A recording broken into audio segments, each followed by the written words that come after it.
Ooh, man, do we got a show for you? Look at what we got here. Oh, Tim Heidecker, what you doing with a hair ponytail like that? Looks awfully familiar. And look at what we got over here in the corner. Somebody with braids on each side. Oh man, that's too much influence for one individual. I am not apologizing. I am not apologizing. Thank you, Tim Heidecker, and your assistant that you always watch. Why? Give him some breathing room.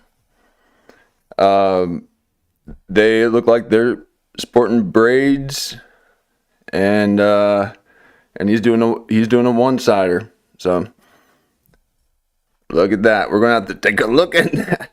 Oh man. And I got a few other examples of other channels seeing the whole eye. Okay, the people flipping up their eyes and stuff, and looks like old Kyle Dunnigan has seen that as well. But thank you, Tim Heidecker. Now we're going to be taking a look at Jamie Kennedy today, finishing up his interview with Michael Bane.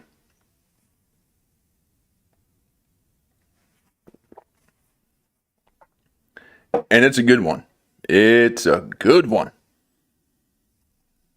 And I just want to thank you for the likes and the subs. We got up to 205. Oh, let me update this.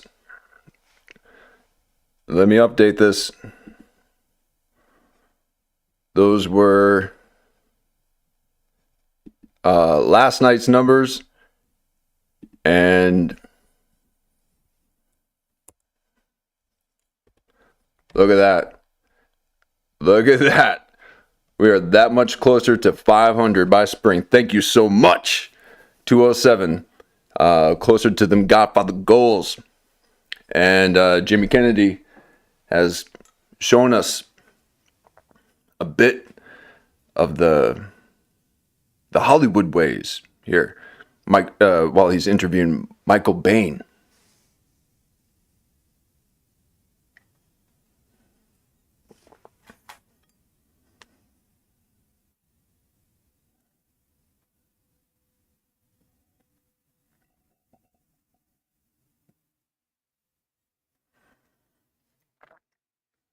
I don't know how you take so much liquid. The second I take liquid in it, I'm a symphony of movement within my insides. No, please do not take in liquids, folks. I don't know what you're doing. That is just a luxury. Okay, sip, please, sip. We don't need gulpers. Oh God, and boy, do we ever got a gulper. But let's get back on part two of Jamie Kennedy's Michael Bane interview. This has been a great ride thus far. Take a look at last night's stream. You'll see the things that we've seen.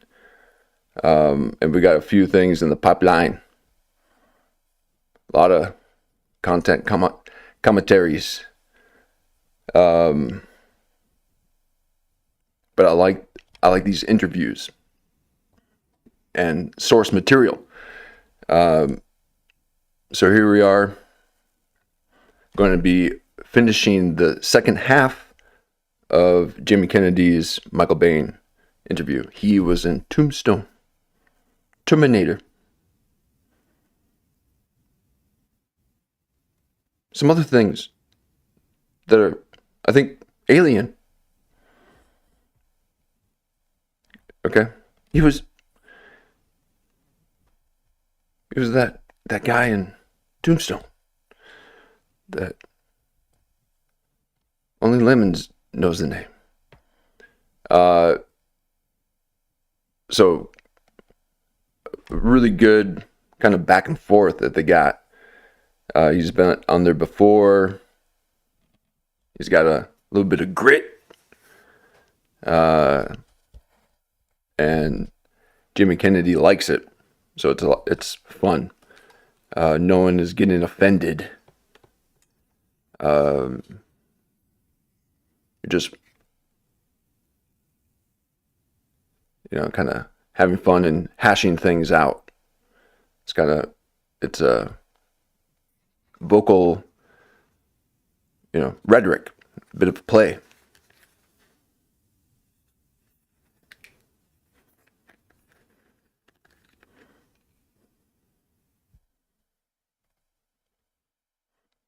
So let's take a look again at Jimmy Kennedy. How about that baby Keem? Huh? How about that baby Keem casino? Woo-hoo-hoo. Man. Casino. And they got the freestyle casino track too. And they got the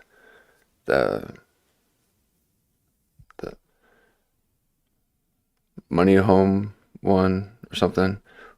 Oh, yeah. So, and some really cool, chill songs. Got a summer song in there. But here we go. So thank you, baby Keem, for that live preview, or the live viewing. It was great. Now here we are. Oh. % off your first month of Blue.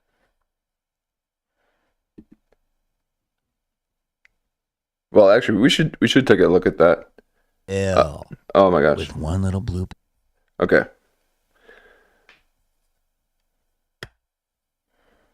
So, Michael Bane told him he needs to shave everything and cut his hair at the beginning of the interview.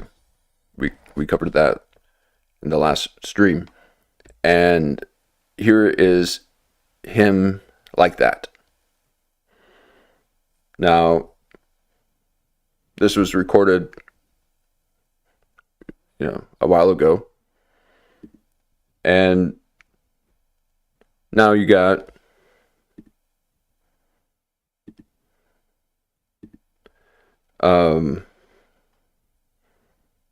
kind of like the shabby chic Jimmy Kennedy. Okay, he grew out his Gary Busey's, colored them a bit. You don't. No, not everyone needs to show their ears. I'm not showing my ears. Yeah. So he's covering his ears. Yeah, we know why, but that's his thing. We're not saying things about that, but so he's got a cool vibe now. And I hope Michael sees that, because Michael Bane just goes right in and just like, look at you, man. Look ridiculous. Shave, cut your hair, shave, and da-da-da. And he's like, what? So it was a lot of fun going through that first half. Now here we are, right at about an hour into it, and we'll do a slight recap here, and they're advertising. All right, so it was right after their commercial. So here we go. To David O. Russell again. Let's go back to original ideas, like him, always making an original idea. So when we did Three Kings, which is a crazy idea, the studio was like, what genre is it? And David was always like, it's a movie. It's a movie, right? It's an experience, an artistic experience, right? So he never believed in genres. He believed in making a great piece of art, which I'm sure Jim Cameron is too. You could call Terminator sci-fi, but it's way more than that. Way more than that. Horror action too. It's so much more. There's drama. I mean, come on. Love story. So yeah, 100%. So It's predictive programming. you have David always would say this with all great directors, Baz Luhrmann, Wes Craven, all of us, because when we do movies, you're always said this is the day. It's the heightened day. That's why you watch a movie, because it's a heightened day. The everyman. Today is the day, and everything gets crazy. Like Dog Day Afternoon, guy robs a bank, when everything goes wrong. That's the day. Heightened circumstances. Compare that to Dog Day Afternoon. The Baby Keem's casino release live. Oh.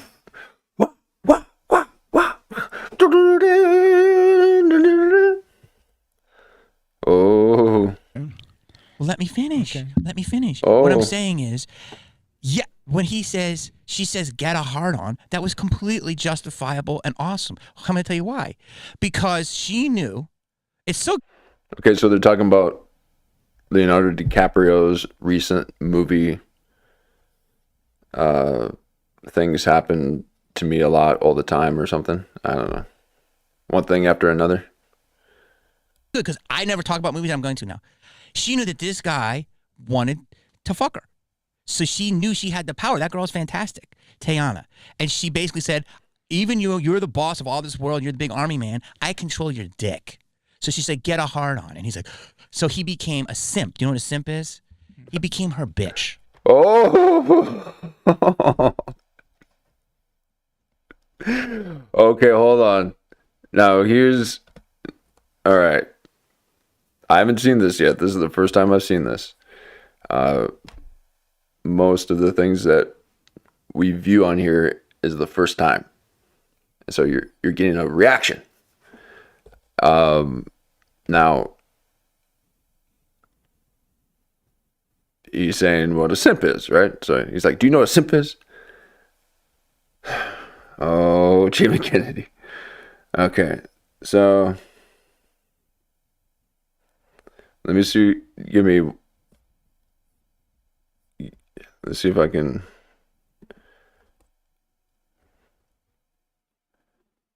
Give me 1 second here.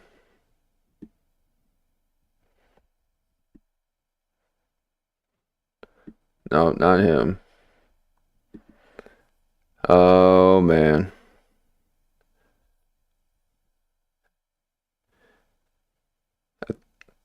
I had I'm pulling up a.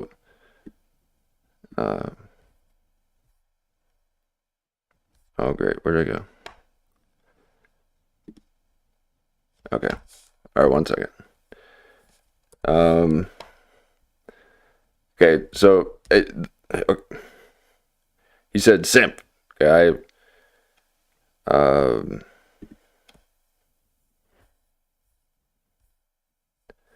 now I hope I hope it's not because of some of my coverage. Okay. Now let me see if I can pull up that page, and again, one should not ever go to your own page. Okay. This is, but I just wanted to show you real quick. Now, hey.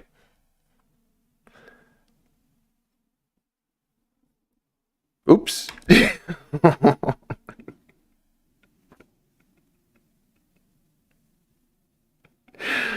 Oh man, Jamie, you've been watching, huh?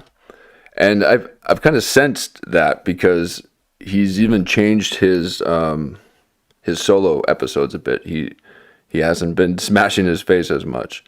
Now, I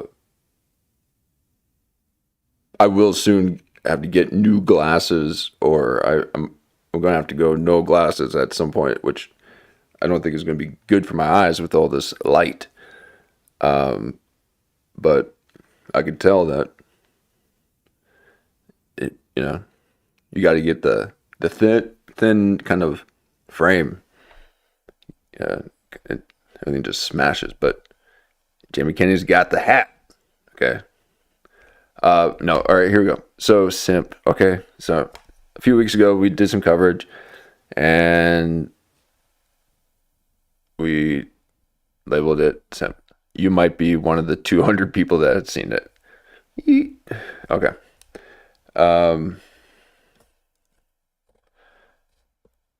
Here we go. Even you're the boss of all this world. You're the big army man. I control your dick. So she said, get a hard on. And he's like, so he became a simp. Do you know what a simp is? Oh. He became her bitch. So even though this woman didn't have any money or anything else in society, she had her power, the power of the P. Okay. And that's why her and Leo were always on each other, because you saw this. Okay.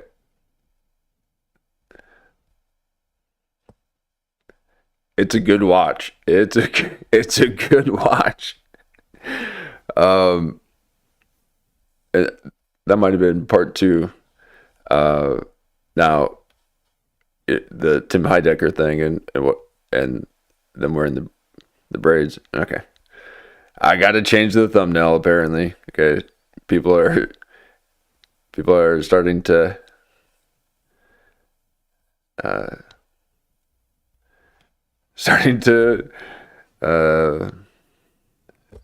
adapt to it. I appreciate it. Thanks for the subliminals. I love the subliminals. But that was a really fun episode. I recommend checking that out.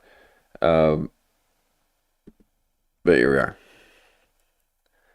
Back again. Intense thing, but she had that power. Her sexuality was powerful. So the fact that she made this guy get a boner, and he did, was hilarious.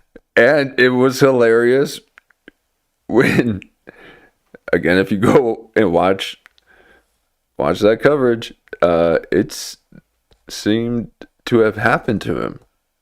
That very thing. In like 10 seconds. Oh, do you not like the scientific thing that you didn't think he could get the boner? Is that the issue? What do you have problems with boner scene?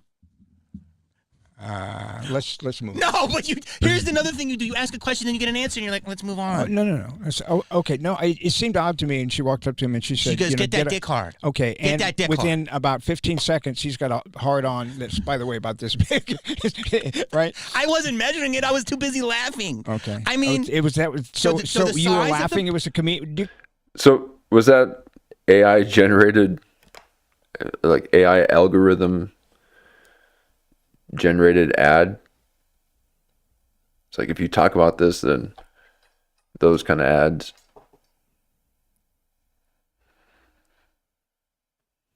Or were they wanting to talk about this so that they can do this ad? Consider that a comedic movie? Was that a comedy? There was a lot of funny moments in that movie. Well, there's a lot of funny there's a lot of funny moments. There's a lot of funny moments here. We experience a lot of funny moments. And people seem like one should not. I mean, why are we going to movie theaters when the comedy's right in front of our face?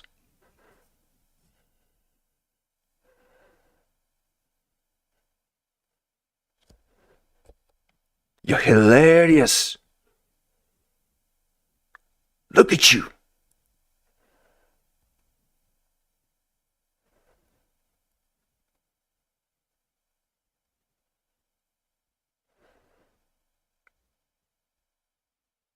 You got the Stavros glistening. You shine like Stavros. You're a funny man. In the Terminator. Yes. There's a lot of funny moments in a lot of movies, and all movies should have some humor. It has its through line is a deeper. I just didn't get it. Okay, bro, it's crazy. I did get it, and I don't believe. Yeah, he did get it, and maybe it's because he was one of the 212 people that saw saw that interview he had with, forgot her name, but there you are. Even certain messages that it said, but you do, and you didn't get it. Fascinating. Let me ask you a question. Oh my God, why? Well, oh my God. So now he's acting all relaxed and everything, and but before he was doing that, he was doing what Jamie Kennedy was doing. He was like, "Well, why'd you do this?" and da, da, da. And did what? He's just kind of verbally berating him, but in a playful manner. But it was getting Jimmy Kennedy wound up, and now here he is at the end of his getting wound up from everything that Michael was basically putting on Jamie. And I had mentioned, I'm like, I wonder if now that Jimmy is now wound up, if he's going to be all relaxed now. And sure enough, look at him. He is Jamie. He's like laying back. He's like, Jamie, chill, man, chill. I mean, what is it? Why are you worked up for, man? That is hilarious. Okay, so at the beginning of this interview, Jamie Kennedy was the chill one, and he was the one who was all worked up. Just all, yeah. And now the energy switched. And I ain't got none of it. Come on. Give me something. No, casino. Woo, wow, wow, wow. Casino. Here we are. About Leo, who I always thought is the best actor of his generation, and he's just absolutely wonderful in everything that he does. But you know, when an actor is not forcing the issue, he's reacting. Mm-hmm. You know the difference between acting and reacting, of course, right? What you talking about? What are you talking about? What do you know about reacting?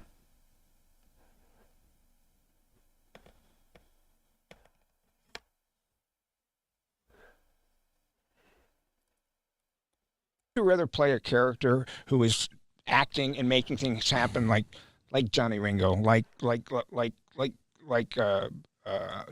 Doc Holliday, like, you know, those are the guys that are like active, not reacting. When you react as an actor, I was always told as an actor, geez, that's not as strong. And it seemed to me that as brilliant as he is that Leo's character was always reacting, instead of being the active part of the story. And I don't find that as interesting as a character that's, because it was a transfer to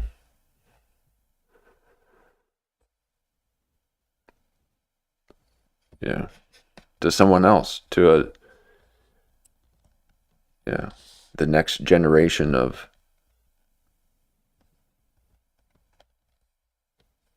people that are going to grace the film screen.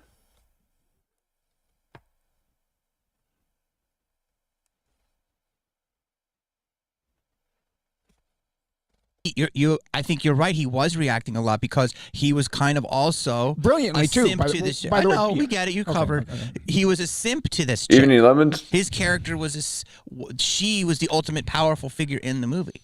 Didn't Even she though she was only disappear in it she was only in it for like 15 minutes. Yeah. But she set the tone. Listen, I just didn't get it. Okay. You said we started talking about movies. Well, I was you just said saying, all the great movies that you've seen. No, here's what I want to say is that movie everyone's coming down on for its budget and what it's going to lose, but I'm just saying at the end of the day, because I do think it will make its money back, because it's just a long play though. I bet it will. Side bet? Yeah, I bet it will. All right, next time we do a podcast, we'll check it out. We'll see where they. I'll have you back on mine, and we'll see. But let's say 6 months or when do you think 6 months? We just gave your movie 35 years. I'm saying. Okay, now we did talk about, and as you guys can clearly see, that he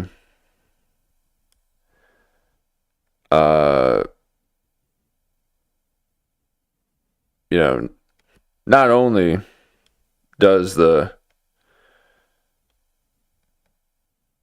what Adam Carolla will say is the Gavin Newsom pose, but we also do have a little bit of Mark Maron mush in the back here. Now he talks about going to the gym, and so this would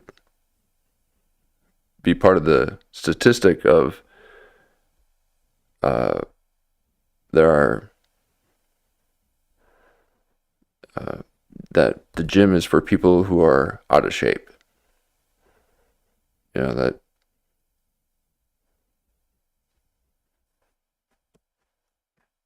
I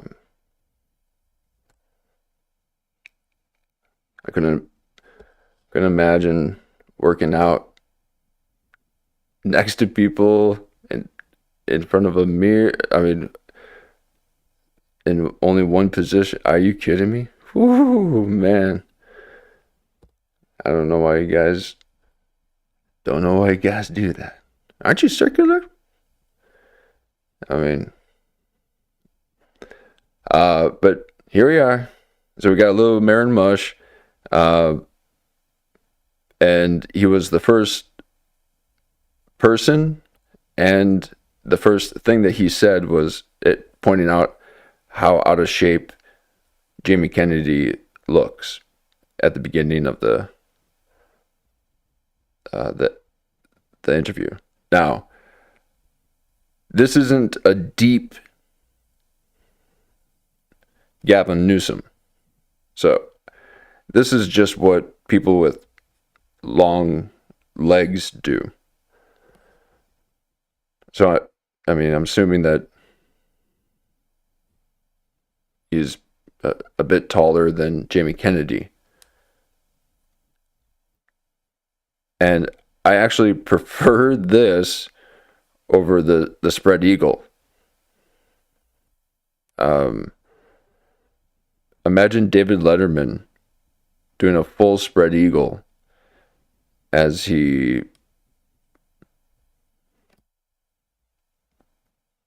talks to, Jodie Foster. I don't,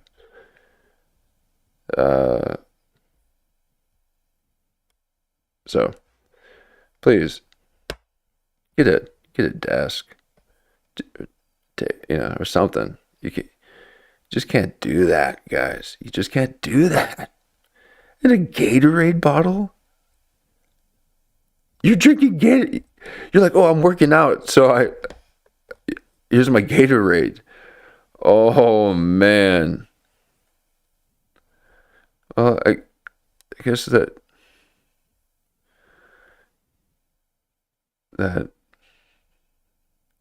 makes sense. Oh. Is that why we thought that your arms are all puffy?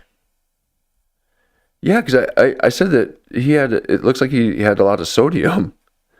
Oh my God. Oh my God, I forgot about that. Wait, there was another one too. Oh.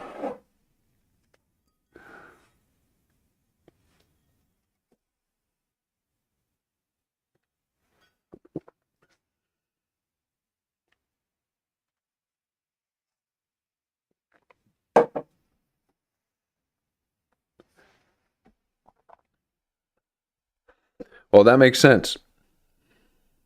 So he's got the Marin mush because on the last stream, part one of this,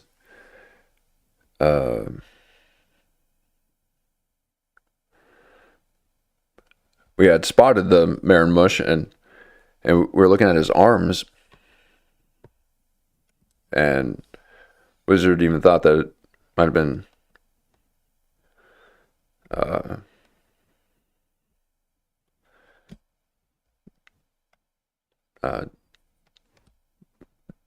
what was that? Dialects? It's like a cancer thing, or yeah. Anyway, and I just said that it looked like he had a bit of sodium, you know. All right, well there you go. Well, that makes sense. Stop drinking Gatorade, dude. Just drink water. What are you guys doing? Oh man. 30 years. 30 years from now, that's going to be considered a masterpiece? It might be. Well, it might of a lot of things. Well, no, but what I love about you, and I talked with another big director, and is that I'm not a big director. no, but you're a big actor. So is that we're in a place in this world where I agree with you, and you said, oh, did you hear that sigh? It's like, yeah, I was. Okay. No, I'm sure he's doing fine. Maybe not. You know, you gotta cycle all those people in there. There's a lot of people in there. Yeah. So you gotta. Jimmy Kennedy is trying to find a way to get Andy Dick some work. Trying to get Pauly Shore up and going again. Jeff Dye is going to him for an apology of smashing his car into a tree.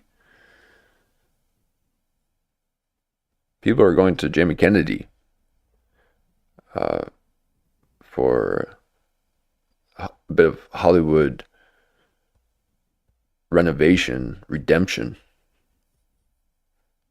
Trying to spruce up Hollywood and get it cleaned up again and get people working.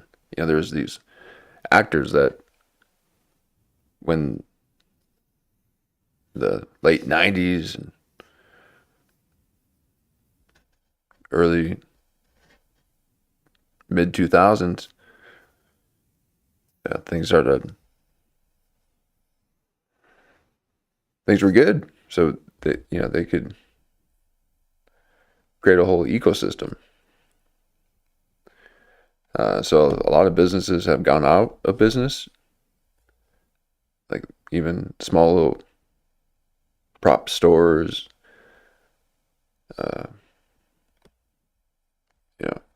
even flower store, just random things that were created by a robust industry. These little boutique industries sprout from that, and that I don't believe it's there any longer. I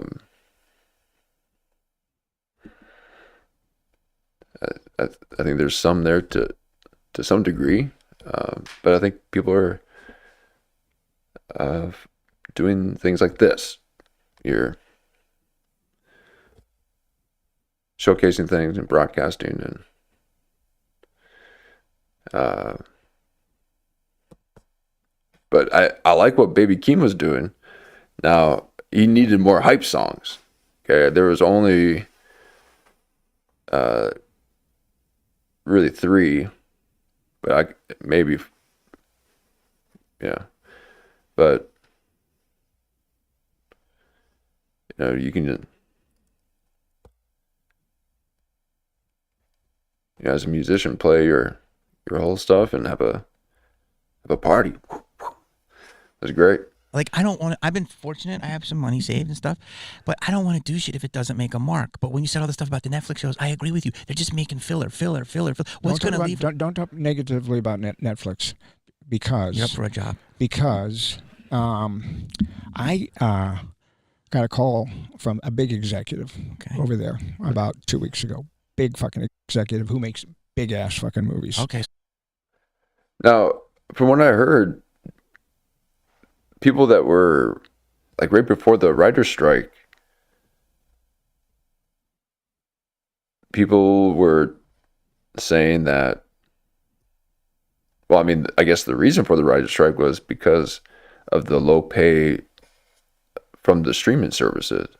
The writers weren't getting paid enough, and then it turned out even the actors weren't getting paid nearly as much as they would have if they were on a network show. And mostly because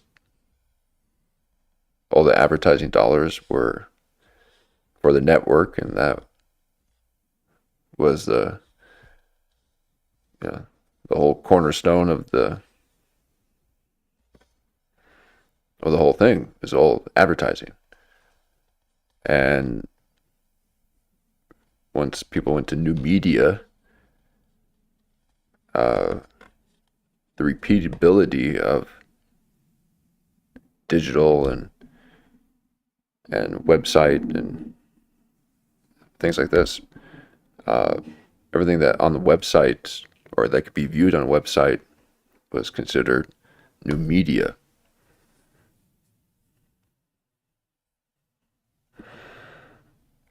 So that changed pricing. You didn't get paid as much. The buyouts instead of royalties, or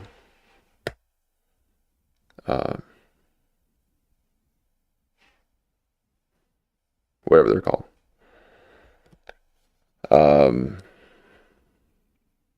Yeah. So now with Netflix, that it seems to be happening with their shows now. So that the actors are getting, and the crew and everyone that's getting hired, or I mean, at least what I heard about the actors during I guess it was during the writer's strike. I don't know why they were talking about the actors, but they were saying that they weren't getting paid like very much at all. And they were the main actors of the show. So I think with Netflix, they don't really show the stats or the views. But maybe that's changed. I think you can still tell, but I don't know. But it doesn't seem like people are very in favor of Netflix. $100 million movies, Okay, right? yeah. And I'm not used to getting, it's been a long time since. Right, and real quick too, it partly because they're purposely I mean, I guess you would say dumbing down the script so that it's more conducive for more like background viewing, because people are on their phones and doing all that. Now, instead of doing that, because what they'll do is speak a lot of subtext through the text or through the script, so that they're always kind of saying generic things that's just related to the plot, and there's really no deep character development that happens with that, because you need full attention and to take in the whole experience. The Wire, the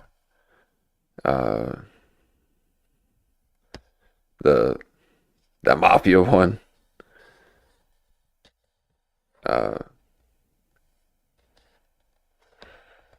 you gotta watch it and I kind of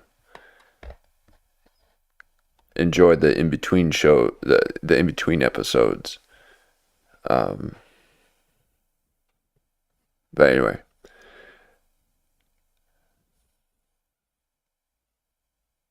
Anybody's called me and Okay, said, so- wants to have a meeting with me, right? Okay, so then I'll delete that. What? I'll delete it.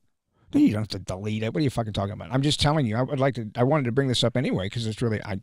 So $100 million movie. Executive He's calls you. done like 10 of them, 15 of them. Over He's at on Netflix. your nuts. Netflix is like Disney now. Nutflix. They're okay. You can call it whatever you want to call it. All right. So anyway, he calls. My agents call me and they say that this guy wants to have a meeting with you. And I'm like, well, you don't know all of their content if you want to just like throw it away. I'm not. You started it. No. This is what you do. No. You're calling it Dick Flicks. I was being funny. That's not very funny. Okay. Sorry. Thank you for that live action yelp. But you said things don't stick. They're not making Chinatown. So I was saying. I never said that. What are you talking about? I just said I didn't get Roll one the fucking battle tape. after another. That's all I'm saying. Before that, dude, I've you never said said all these TV shows, they're coming, they're coming, they're coming, they're coming. You did say that. I did? You, dude, I'm going to send you the fucking clip. What did I say? Bro, you say some shit. What did I say? You said fucking Today? all this. Yes, about 20 minutes ago. What did I say? All these shows, by the way, 5 years from now, nobody cares. They're not even on network television. What? I'm so with you on this. Yeah, no, nobody cares. You said all these TV shows, they don't fucking, they matter. They're going to come and go. No one's going to remember this shit. No, listen, I just say there's a lot of And that's content. the big argument with streaming. There's a lot of content. Okay. Christopher Nolan would agree with you. Okay, well, Netflix alone has got let's just chill, over 500 new pieces of content That's a every lot. year. It's hard to find a Chinatown in that. No, it's not, because they're doing 500 pieces, and I know, but it's just like Stop fucking talking throwing over I'm him. not cheating on Netflix. What I'm saying is when you even well, but little you movie, are when you're making fun of the name of the of it. Well, I didn't know that I was this was a dramedy podcast. I thought it was comedy. Sorry, I didn't know Sorry, that. I made I'm fun not a of it. comedian. Look at you Oh, simping, my- but you're very funny. Look at you simping for Netflix.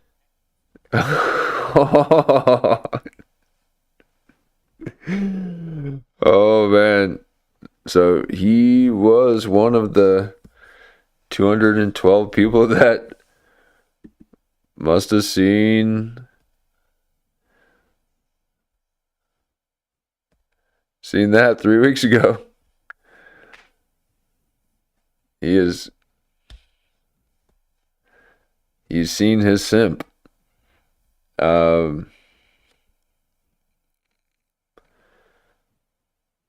So thank you for the view, Jimmy Kennedy. I got an executive meeting. Congratulations. I hope you get this fucking job. All right, yeah, You people fuck pop. you.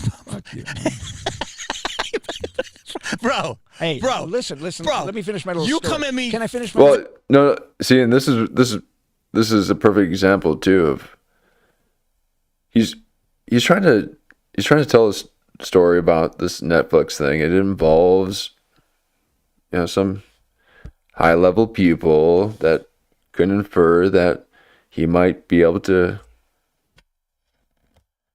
get in on a project, and Jimmy Kennedy is freaking out.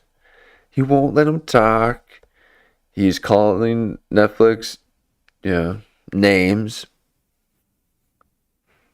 He's, I would say, simping for Netflix.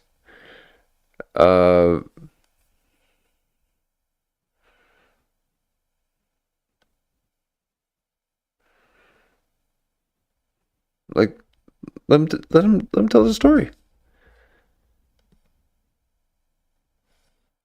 So there's a little bit of jealousy and resentment. Okay, it's playful, but it's obvious.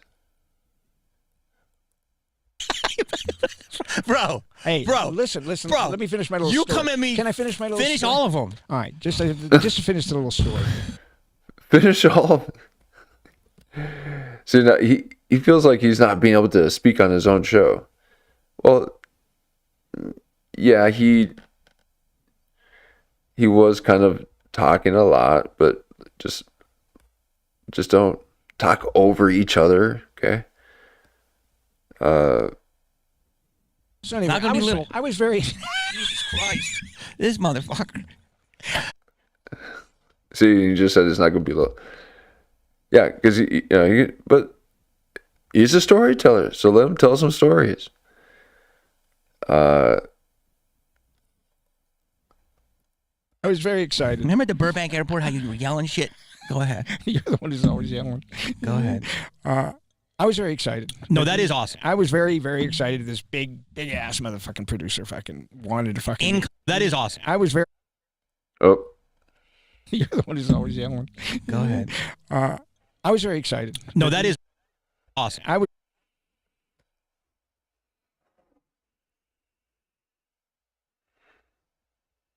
very, very excited. This big ass motherfucking producer fucking wanted to fucking. Incoming call.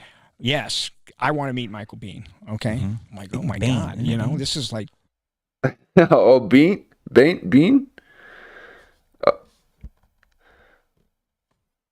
And he's like, oh, because Jamie Kennedy called him Bane.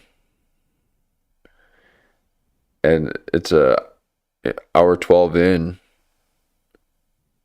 And he just now found a way to try to correct him, saying, no, it's Biehn. It's not Bane. It's Michael Biehn. Little Beanie? Hey, Beanie. Mikey Beanie. Oh, look at Mikey Beanie. Beanie. You little Mikey Beanie. Look at that little Mikey Beanie. Are you little Mikey Beanie? You little Mikey Beanie. Oh, Mikey Beanie, aren't you? You're such a beanie. Dude. You should go with Bane. Please.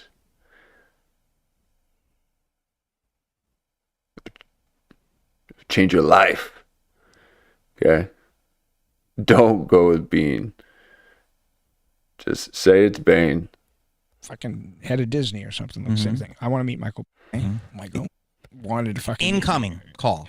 Yes, I want to meet Michael Biehn. Okay, I'm like, oh my Bane. god, you know this.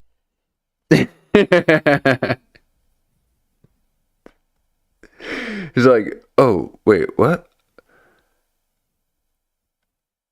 Wait, I thought you were a badass, and you're just a little guy, little Bean.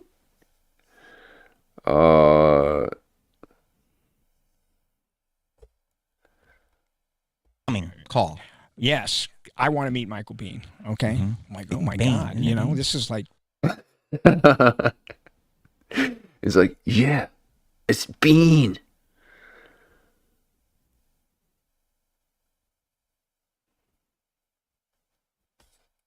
Fucking head of Disney or something. Like the same thing. I want to meet Michael Biehn. What? So now this is his second time saying his name.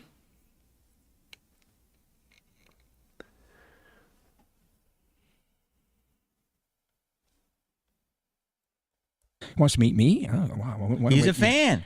He came. I met him for lunch about a week ago. Where'd you go?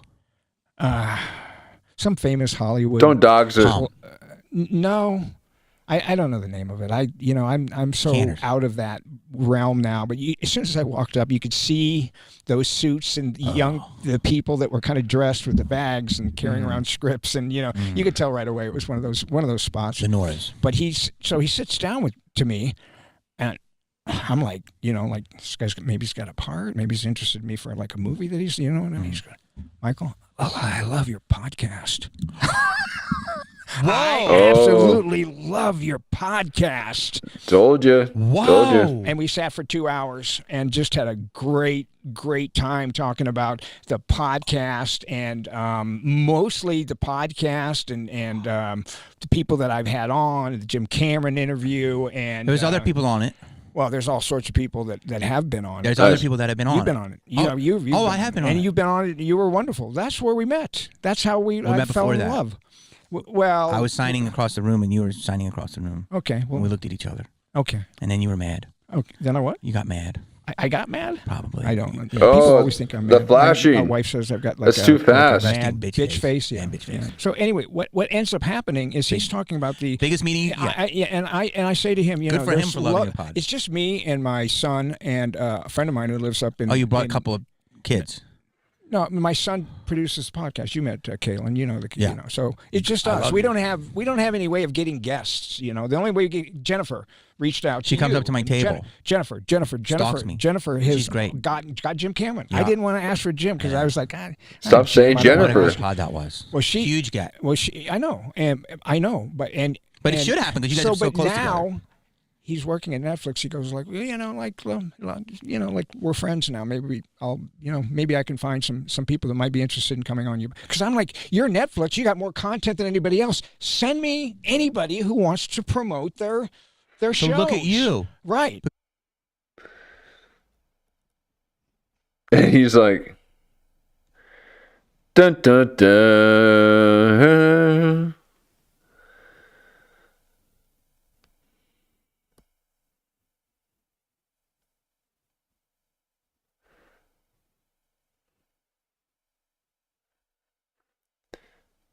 So there you go. The formula.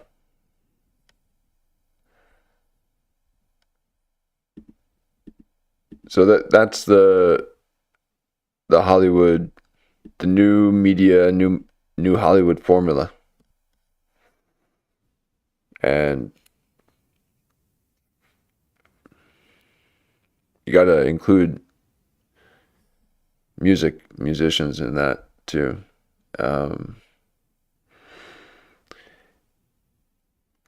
If more musicians can do live releases like BB Keem, like that, and I'm sure they are, but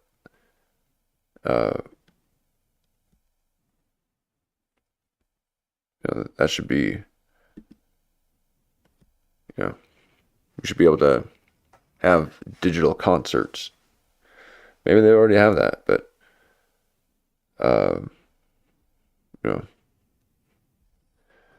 those watch parties are fun. But these people like to sit down. They want to put something right to their face.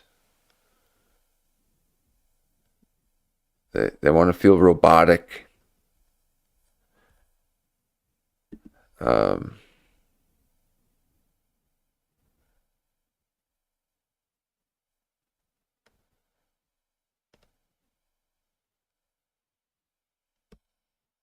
That's pretty intense.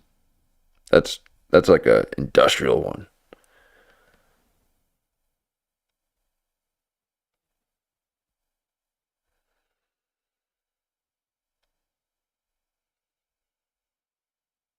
Not quite there yet, folks. Not quite there yet.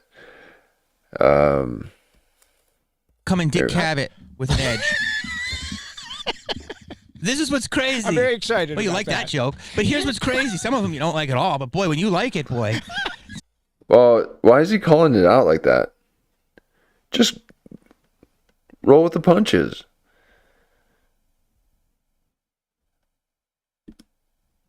What's Jamie doing? Jesus. What's crazy is you're one of the greatest actors to ever be on a fucking screen. Oh my God! Stop. And you're over there interviewing other people. Isn't that crazy? But what? Yeah, it's a whole shift. Okay, it's a whole shift. People are.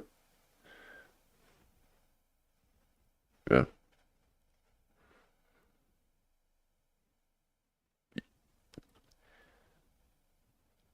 This is more entertaining for me. Unless you got a really good movie. Why? Privilege doesn't exist. Because if you were to go out for a role right now, you'd be the bad piece of shit white man. What is he doing? Let me take this back. He's freaking out, right? He's crashing. This is a crash out, folks. Okay? This is first time coverage here. And we are seeing a crash out happening. He's trying to regain his center, and he's grasping everywhere, making these really weird claims. Like, you're Netflix, you got more content than anybody else. Send me. Oh, this is why. He's thinking about, oh my God, what? I need to be doing that. Or he's really upset because that's his angle that he's trying to do. But there you go. Yeah. You have to, there's got to be a supplier. Okay. There's,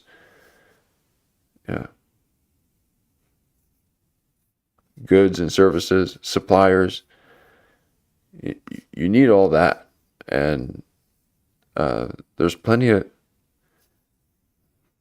and he's freaking, not, well, I guess, yeah, if Netflix is pretty much the only thing out there, then maybe it gets pretty tough out there. But having multiple studios and all that, that they could feed actors and directors, writers, DPs, lighting crews, they could all do the round tables together, or actor on actor. How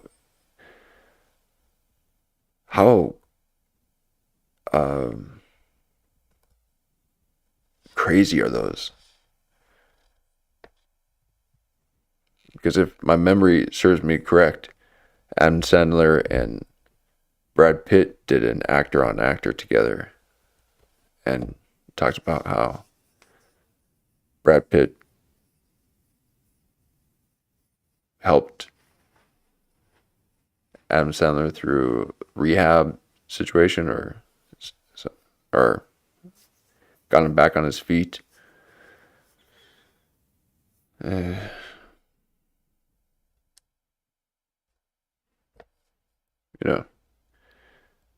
Wild stuff out there. Anybody who wants to promote their shows. So look at you. Right. Becoming Dick Cavett. All right, so now he's going to go nuts. With an edge. This is what's crazy. I'm very excited. Well, you like that joke. But here's what's crazy. So that was a good announcement. Like, hey, I might be able to be the funnel through, the kind of point of departure, the landing point of a major conglomerate. I mean, that. You got more content than anybody else. Send me anybody who wants to promote their shows. So look at you. Right. Becoming Dick Cavett. But imagine him always interviewing people. I suppose that would be entertaining. He seems quite vile and aggressive throughout the whole thing. On the verge of attacking someone. He seems so on edge constantly that it looks like he has to think. He spends more time thinking about not hitting people than hitting people. Or he has to, anyway. Meaning, he always thinks about it. Like we're friends now. Maybe maybe I can find some people that might be interested in coming on you. Because I'm like, you're Netflix. You got more content than anybody else. Send me anybody who wants to promote their shows. So look at you. Right. Becoming Dick Cavett with an edge. This is what's crazy. I'm very excited. Well, you like that joke. But here's what's crazy. Oh, here goes. Don't like it Crash all. out. Boy, when you like it, boy. Jesus. What's crazy is you're one of the greatest actor to ever be on a fucking screen, and you're up there interviewing other people. Quit giggling, beanie. Good God, Mikey Beanie. Quit giggling and moving the microphone around. Or moving the microphone around. No one knows where it is. It's up here.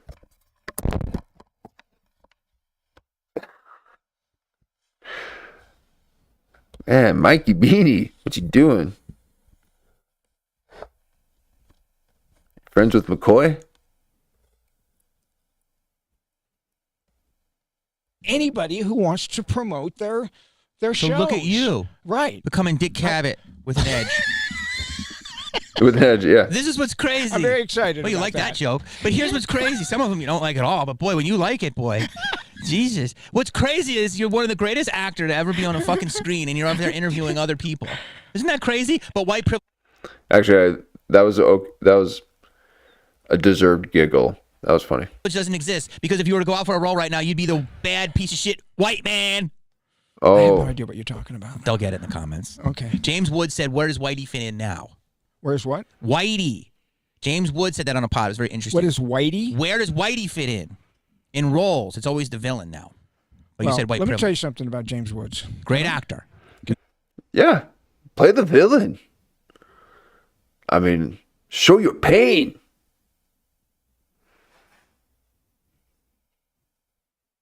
But everything's got to be good. Seems one-sided. That's that front-facing personality. Just one dimension. You're only meant for NCSI episodics. They'll never film you at an angle. You don't got the profile. Those are the front facer. Agree with that? Yeah. Also part of the LA pipeline. Do you know what that is? No. Milton Berle's the king of it, and then it goes down from there. James What Wood. is it? Quit LA touching your microphone, for God's sake. And you guys are going to be interviewing artists? I mean, if you want to consider actors as artists or people in the industry as artists, what are you doing? Be still. pipeline. What is it? Tell me. I mean, he's Milton Berle and Milton Berle is the president of the LA pipeline, Okay. and then there's a lot of others. But what is it? I'm not going to tell you. You're going Okay. to find out later and let the comments say it. James, he might be a charter member of LA Pipeline. James Woods I think I'm a June. I'm still waiting to get my card, but I'm like in a waiting list. for that group. LA You're gonna join Pipeline. a group. I'm not joining. They find you. They find you and what? You It's can't just- tell me. No, I can't tell You're you. like the but Masons now. No, Fucking- it's you know, it's good. Some, It's just you you know. hang around with a bunch of other fucking people that think just exactly like you, like James LA Woods. LA would Pipeline. you say that your politics are closer to mine or to James Woods? Definitely James Woods. Okay. Which is crazy. All right. Definitely All right. James That's Woods. enough said about your politics. Okay. He also produced Oppenheimer. Oh, Okay. And so he's an open mind. Go ahead. I don't even know James Woods. Okay. Go I ahead. do. All Okay. right? So tell me the story. All right. So James Woods, who is a brilliant actor, doesn't seem to act anymore. Brilliant, Whitey. brilliant actor of my time, generation. He's 2 or yeah, it probably has something to do with his politics. 3 Older than years you. older than me. Yeah. Jeff Bridges, kind of like that guys. Those guys. They did a movie together. But Wait, didn't he do something recently? And no, yeah, he was in a show about this house burning down. And Ray Romano was in it. It was really good.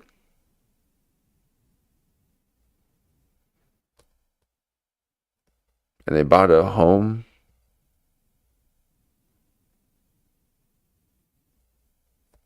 So James Wood,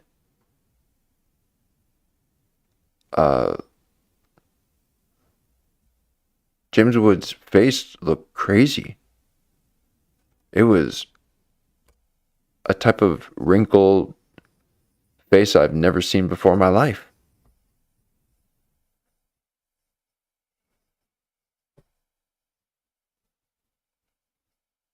I think they're going to need AI to be able to smooth out people's faces that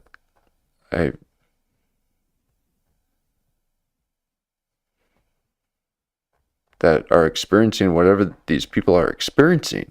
Because you go back and look at films just 15 years ago, and older people looked way younger. And now, younger people are looking way older. And then the old people are looking really old. So these older people now,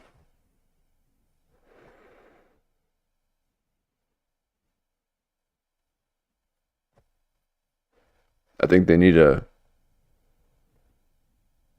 I don't know, go back to eating some butter or something. Eat some,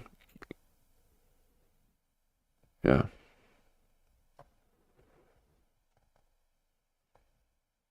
You know, the filler in the body. I don't know what's happening to the faces. Yeah. Is it from having something covered over your mouth for a few years and huffing and puffing in it? He called me twice to have lunch with him back in the day. Come over the hill. Wow. His ears move like he's like a bat. A bat. Like a,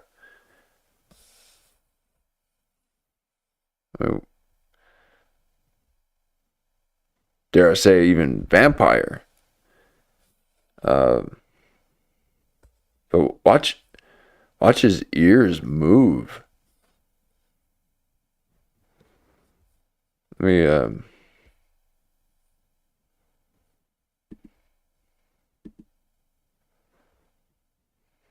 oh, look at that. The speed is up. Whoa.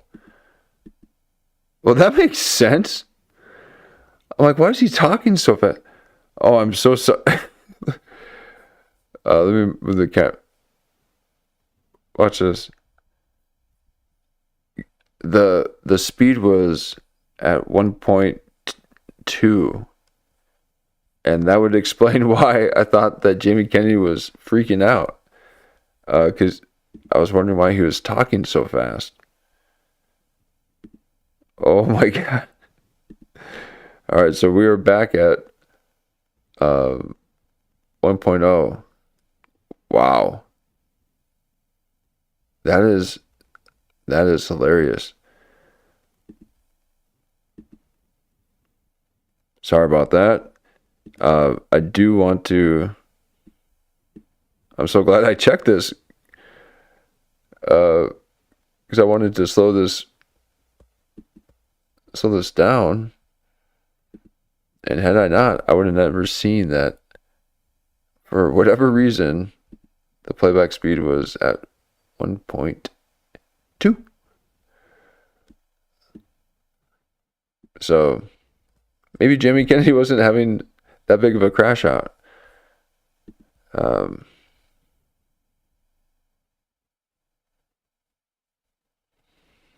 Now, let's take a look at this ear. This is our focus. I'm going to take it back.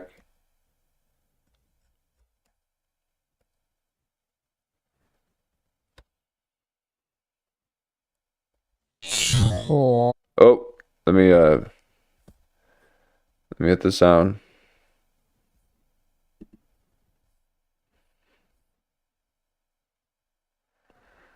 And we're gonna look at how this thing gets tucked in and almost touches his hair. It will basically slap back.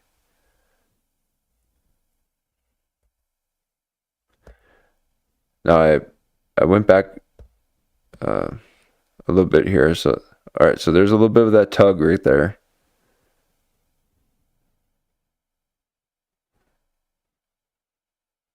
Oh, and there we are. And what do we have with that? We have the domination, the control, the crazy kind of, you are, when you see the white above the iris, and especially around both.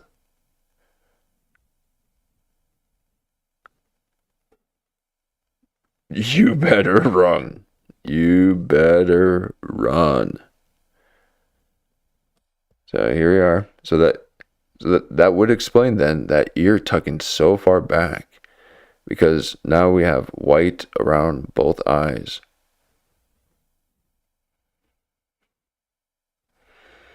So that is someone who is wanting to control and dominate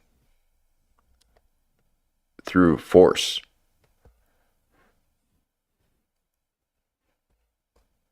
Physical.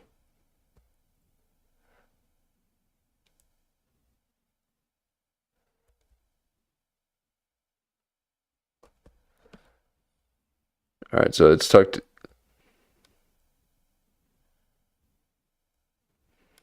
Now it'll relax there. Okay. So now it's relaxed. Got little lizard lips. Man, this would be great to listen to with some heavy beats. All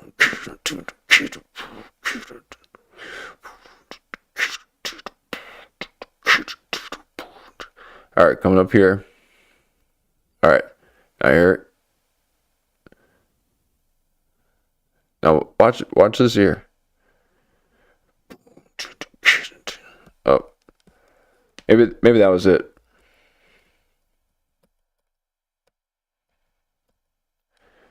I think that was the shot that I had seen. So that ear slapped up right up in that freshly cut hair, back in that back of the head like that. And when that happened, he went a little crazy eyed there for a second.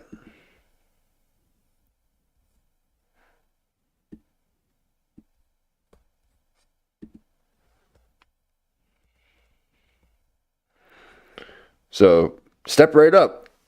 Step right up. And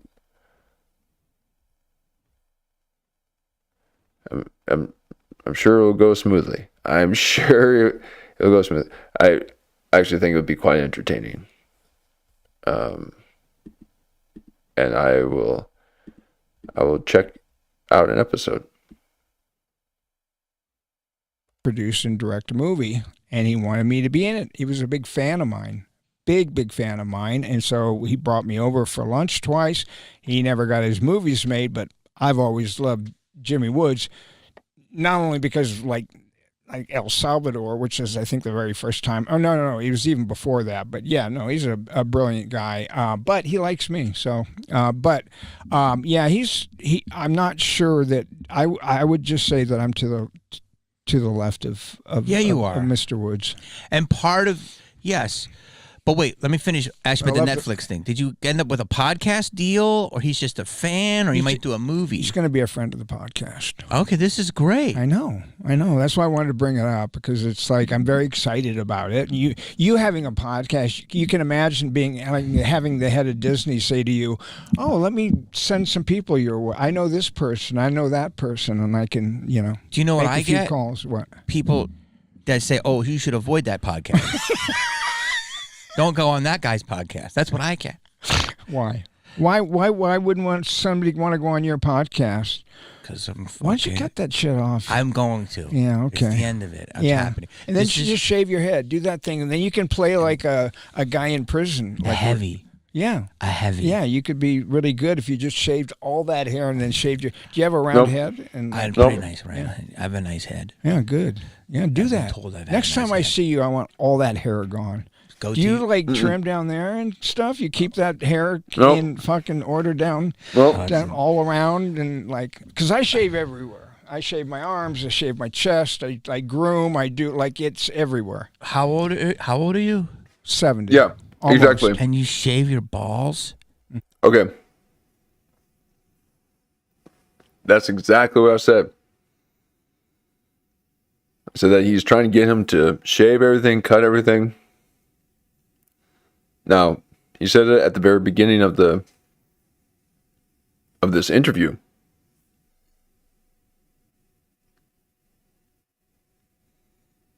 And I showed you what happens. When he does that, okay? You don't want that. It's really bad. Not really bad. It's just not as good as what you got going on now. See if I can. Okay. There's a little bit of a reason for it, but it was kind of ridiculous that he had some kind of, both Tom Segura and Jamie Kennedy both had the same kind of mustache where it was super thick on the top and the rest was kind of scruff. It was like they're going out for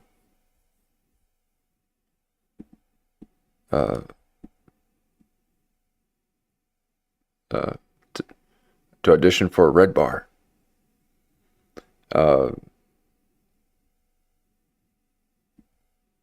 Making a movie about it. But he's trying to get him to shave. Okay, but look at what it... Are you sure about that? Are you sure you want that? Okay, there's no thuggery in this. He's like, yeah, you can be a prison guy. He's like, okay, hey, Mr. Projector? I mean, if that wasn't the biggest projection... 70? My chest, I grew. He's like, you need to shave and, you could play a role of prisoners. No, you can't. Just see if I can get the...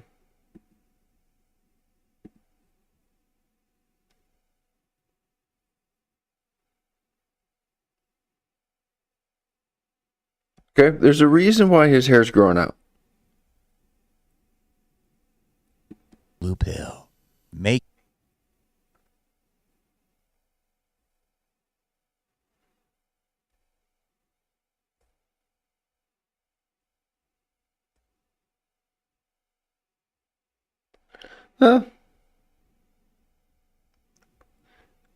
Maybe.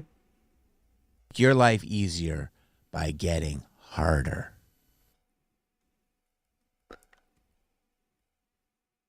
So you must have seen Jamie in this ad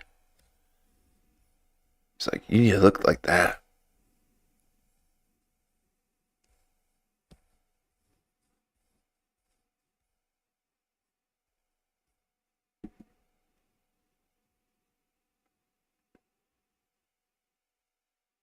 What's happening? Pill. Make your life easier by getting harder. Go to bluechew.com. All right, one See what I second. did right Okay. there? Easier. Oh, harder. okay. Oh, and look right here. I got a special deal for our listeners right now. Look what they just sent me. Get 10% off your first month of Blue Chew Gold.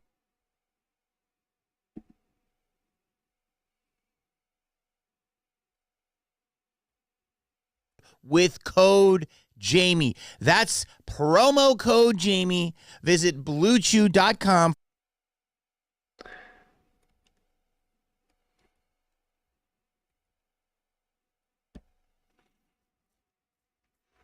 So it's like this one or this one.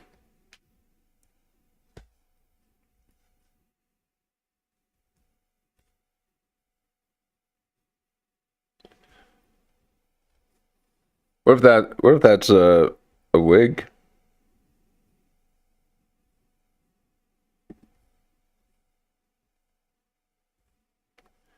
What if that's a wig?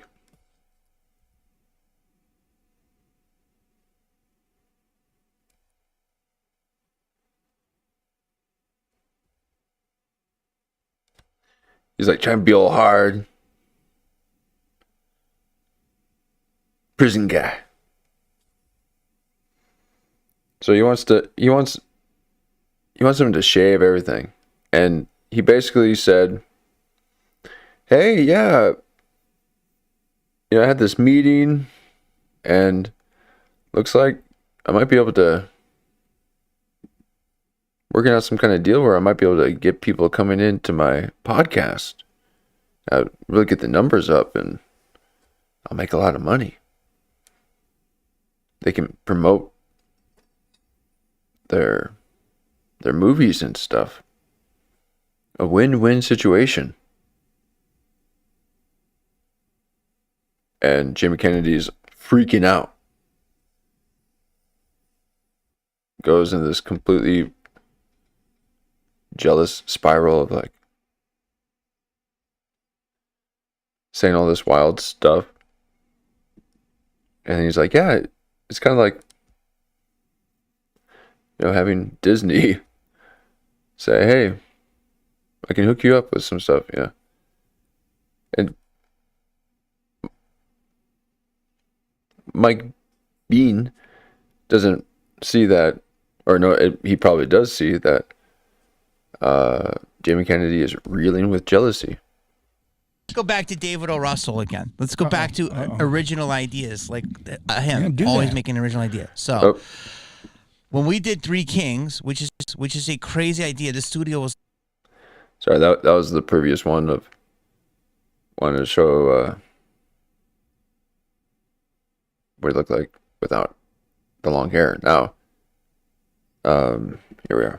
Next time I see you, I want all that hair gone. Okay, so right there. So it's like, next time I see you, I want all that hair gone.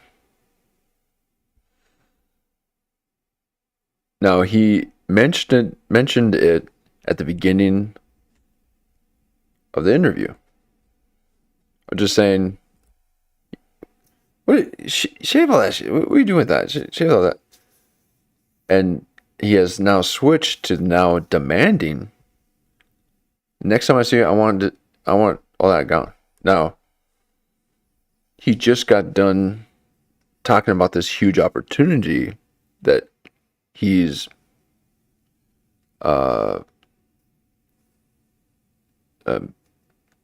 developing, because it's not quite there yet.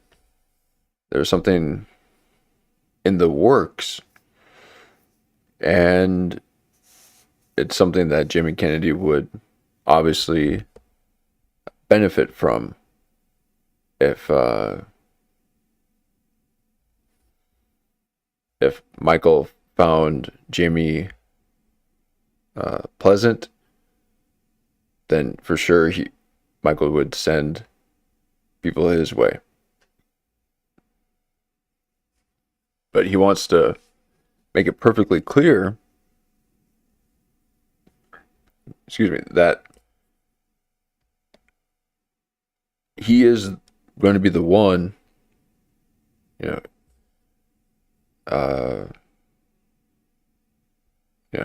the helm. And now he's making demands.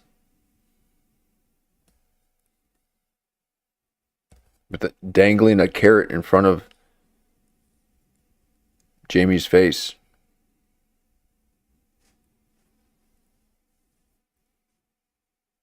Ironically, Jamie Kennedy is one of his top videos, sitting at 400,000, according to Michael Biehn. Do you like trim down there and stuff? You keep that hair in fucking order down?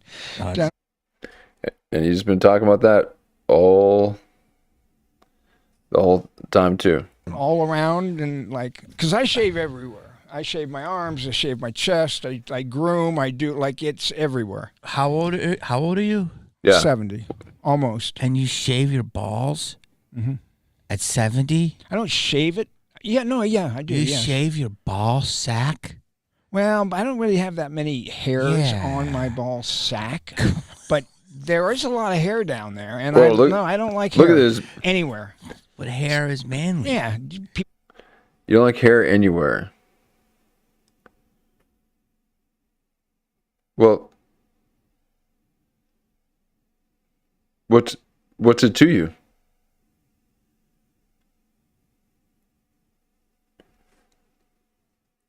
Why? Why are you so concerned about Jamie's hair? The hair anywhere. Yeah, I don't like it, man. I just don't like it. Now,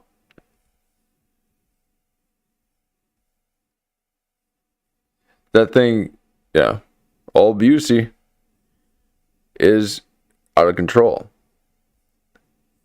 It makes me think that it could very well be a wig. And he's just having something to cover up his ears. Because he knows,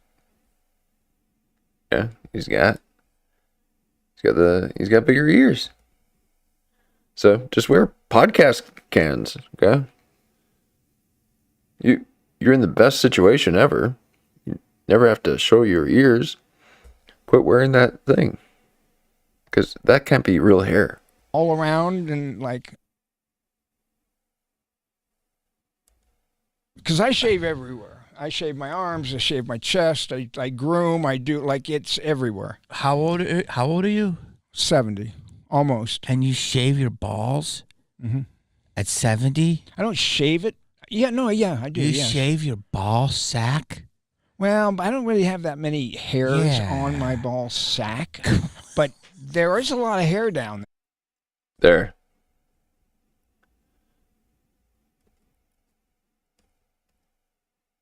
Wait, why is it? Almost. And you shave your balls? Ball sack? Well, I don't really have that many hairs on my ball sack, but there is a... All right.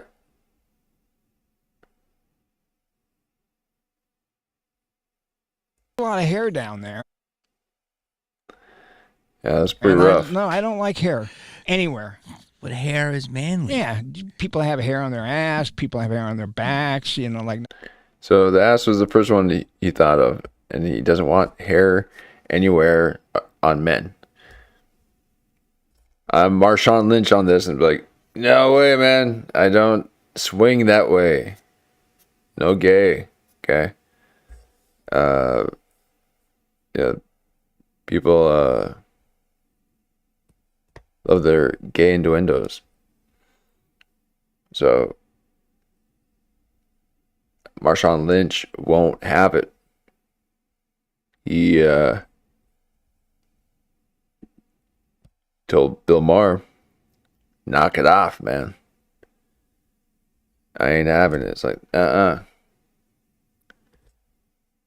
So looks like Michael Biehn needs to interview or get on Bill Maher's podcast. You'd be a sitter. You'd be a sitter. You wouldn't stand up and shake his hand. He would remain seated and just let Bill Maher walk to him. You'd have to have Bill Maher bow like he was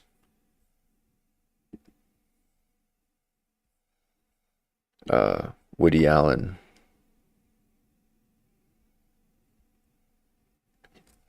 Bill Maher bowed to Woody Allen. That was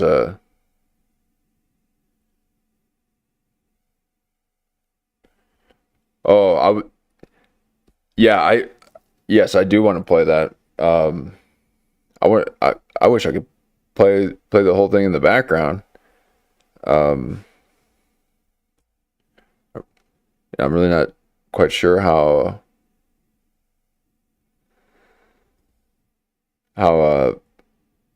playing music affects the stream.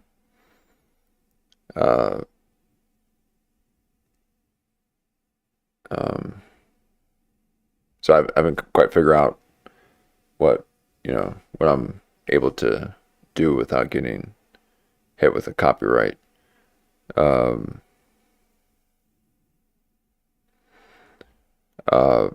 But yeah, or maybe we can do it and we can edit it out. I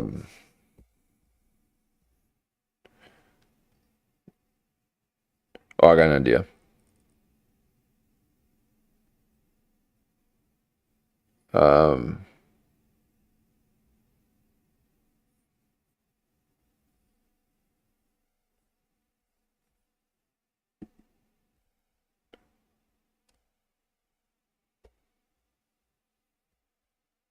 I'd like to. It might be too. Might not be able to.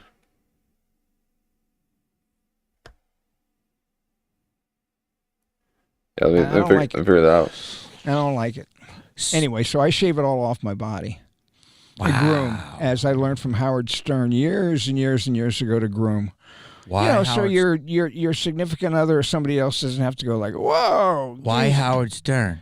Because he was talking about grooming 10 years ago, 15 years ago. He was talking about like how he would groom for his new wife, his second wife, Are you a big listener of Howard Stern? I used to listen to him all the time. Yeah, he's kind of the person who really kind of started all this, isn't he? Nope.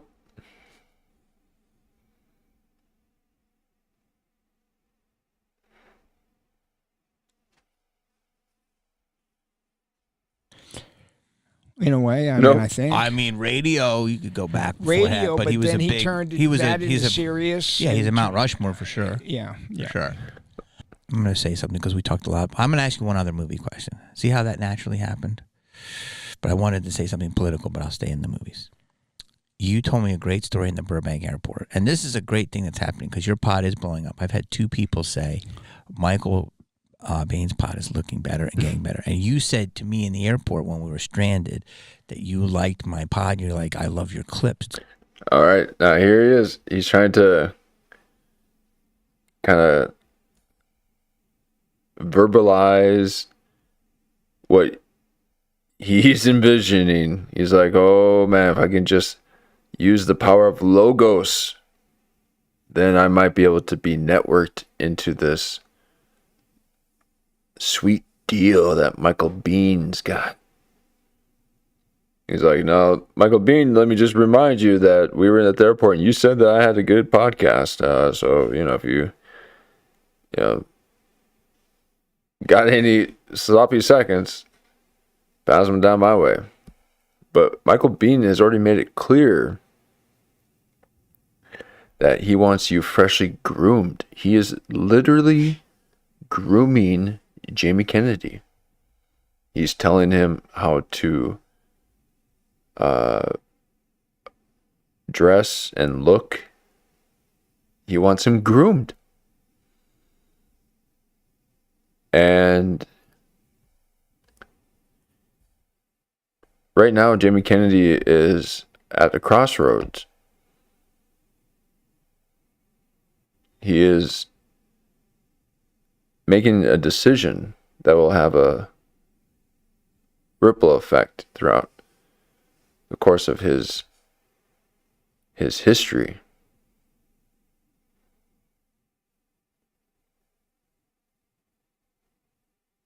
And it might look like he's choosing to do whatever Michael Biehn says.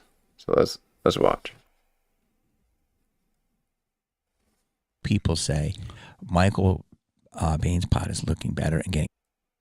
Let me take it back, because there he is reminding himself that his last name is Biehn, not Bane. He kept saying Bane. Question. See how that naturally happened?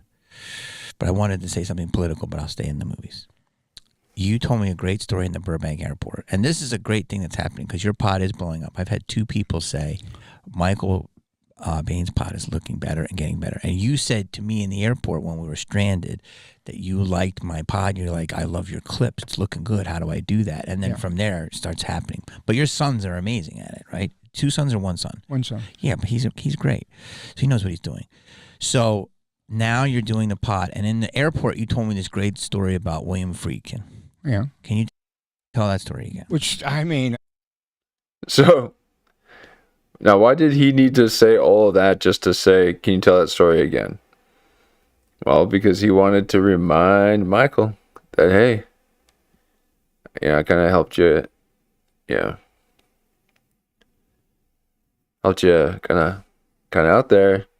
So, remember, send some my way. And that's the great thing about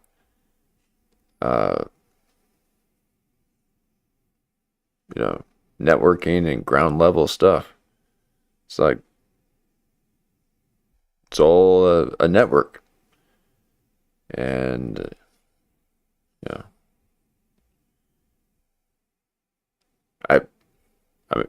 I'm already seeing Tim Heidecker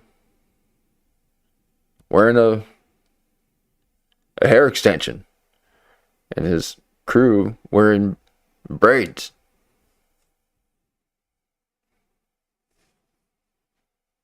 I'm networking. Oh, man.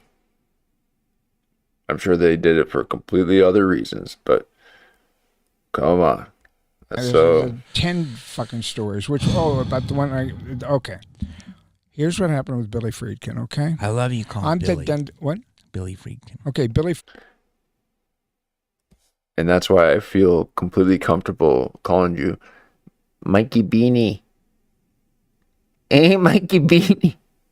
Mikey Beanie. Mikey Beanie. Hey.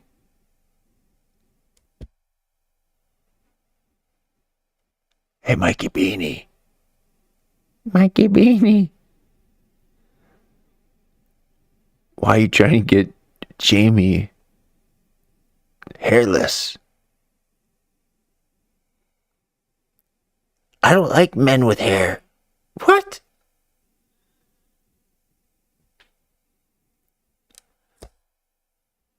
It's very prison language.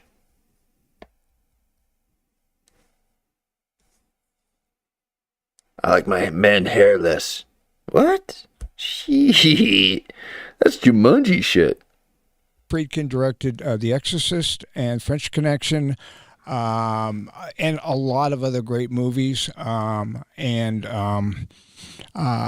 great director. He's insane, and I was told he was insane before he offered me a role in a movie. Insane how? The membrane. I'm going to tell the story to give you an idea on how he's insane, justifiably abusive. You think this guy is like totally a motherfucker to a lot of people on the fucking set, and if he owns you, he fuck. Look at that.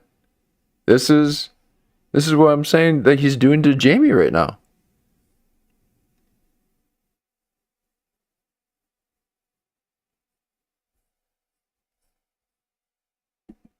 He's doing the same That's exactly what I said that he was doing to Jamie.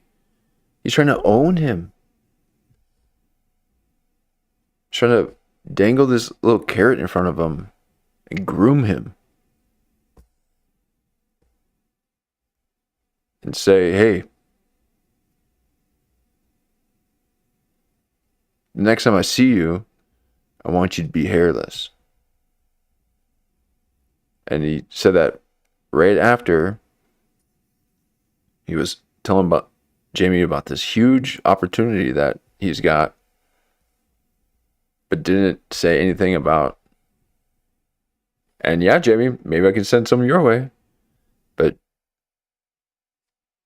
Jamie Kennedy had to remind him, hey, remember when you said that my podcast was awesome? And remember I helped you out with your shorts? And then your kids kind of did it. And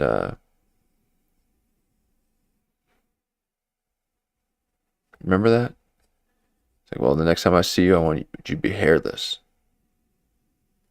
And now he's speaking of his mentor, the one he learned it from.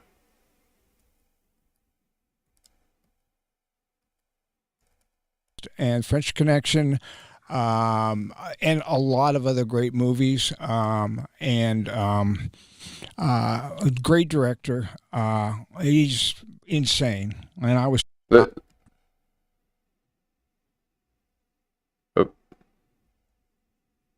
Okay. Billy Friedkin. Okay, Billy Friedkin directed The Exorcist and French Connection, and a lot of other great movies, and a great director. He's insane, and I was told he was insane before he offered me a role in a movie. Insane how? I'm going to tell the story to give you an idea on how he's insane, justifiably abusive. You think that? See, and that's how you get movie magic. Okay, they got to go through the alchemy. I mean, imagine what Brad Pitt did on set for Fight Club. Imagine what was going on with Jared Leto.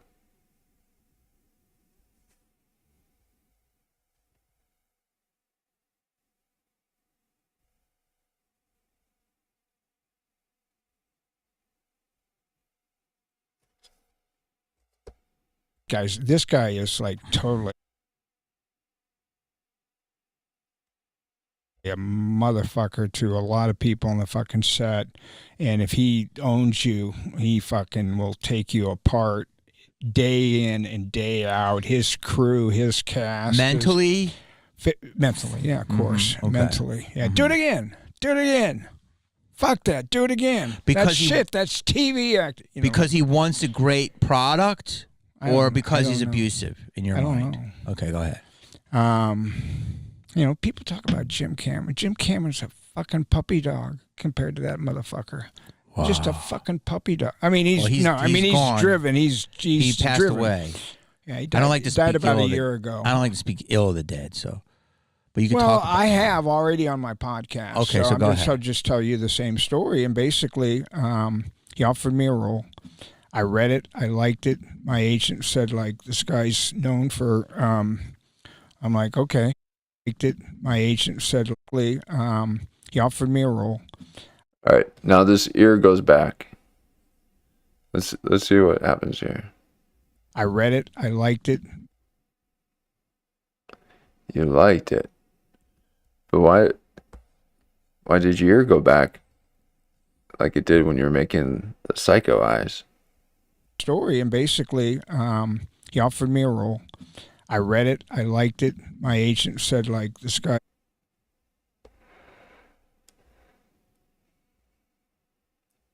And I think he licked his lips right beforehand, too. I think he did the same thing last time, too. He offered me a role. I read it. I liked it. My agent said, like, this guy's known for. I'm like, okay, well, I went out, I met him, I talked to him. He was smart. He knew religion. He knew history and movies. You'd go to eat with him, and he'd be ordering the best wine. Here, try this, Michael. The best restaurants, all this kind of stuff. Amazing. Women, married to a couple of amazing women. Last one who's still alive, Sherry Lansing, who that was his last wife. President. That's his widow. Wow. What do you call a woman? Widow, Yeah, whatever it she's a is. widower. Okay. So anyway, I liked him. So I signed on to do the movie, and I spent about a month with him because he's the only thing that Billy was not as good at as far as shooting was writing and being able to come up with the material. And he was kind of writing this with somebody else himself. And so I was helping him create my character. So I spent 2 months with him, and he was just a joy in every way as far as being collaborative, and we got along, and he was just this fascinating guy to me. I absolutely loved him, and my agents would call and say, like, he's known for, I'm like, nah, are you kidding me? This guy's fantastic, very collaborative and very, very, just an amazing, just his knowledge of a lot of things was very impressive for me at the time. I was about 30, or I guess I'd done the Terminator and maybe Aliens or something like that. Wow. The Abyss. It was somewhere around in there, in between those movies. And so anyway, we drive up to Stockton. We're shooting it in Stockton, and I just got married to Gina, my second wife, the mother of Kaylin, who does my podcast. And we drive up, and I guess I didn't get the memo, but everybody in the cast and crew all stayed in one hotel. Everybody stayed in one hotel. And I guess I didn't get that memo. I got an apartment that was, when I say walking distance, it was across the street, catty corner across the street from that hotel, which was the production office, wardrobe, production office, the pre-production, all of that stuff. You go up there 2 weeks early and you do all that any kind of rehearsals and rewriting and all that kind of stuff, right? So I'm up there, and I'm just right there, and I'm in wardrobe, and I get a call. Oh, there's the year again. I'm in wardrobe, and somebody comes running up to me and says, like, Billy wants to see you in his room. And all right, so now he's recalling.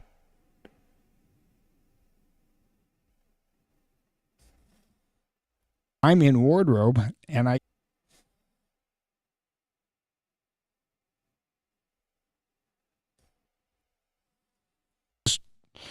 right there, and I'm in wardrobe, and I get a call from I'm in wardrobe, and somebody comes running up to me and says, like, Billy wants to see you in his office, and he's really pissed.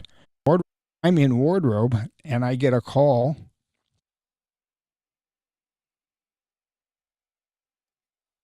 right there, and I'm in wardrobe, and I get. So when he says wardrobe and call, it happens. So when he says, when I'm in wardrobe, I get a call. So maybe he was not in wardrobe, and maybe he didn't get a call. Maybe he did, maybe he didn't. And all that kind of stuff, right? So I'm up there, and I'm just right there, and I'm in wardrobe, and I. All right, so he said, I'm right there.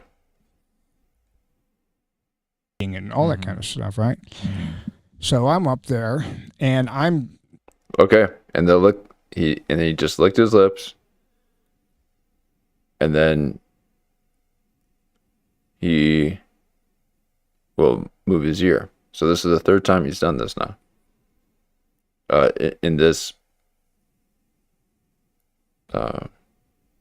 little segment here. Just right there, and I'm in wardrobe, and I get a call from I'm in wardrobe, and somebody comes running up to me and says, like, Billy wants to see you in his office, and he's really pissed. It's like, Billy? Okay. So he didn't get a call. Somebody came to wardrobe. It's like, Billy wants to see you in his office, and he's really pissed. It's like, Billy? He's pissed? At me? What are you fucking talking about? Mm-hmm. So I walk in his office, and this motherfucker proceeds to fucking just tear into me. Just tear into me. Yeah. Like you did to Jamie Kennedy at the beginning, middle, and right now. You said, look at you, Jamie. You clean yourself up. You look fat. You're a lot fatter than I expected. Are you wearing that? What is that, Hawaiian shirt? God, look at your hair. Cut your hair. Next time I see you, I want all this shaved. Get out of here now. Yeah, I got some opportunities, and next time I see you, if you're not cleaned up, I don't want to see you. It's like, what? You did exactly. How is it that you think you're going to interview actors?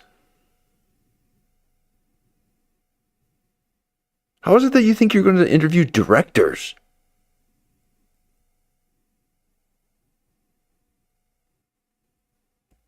About the fact that I'm not staying in the hotel.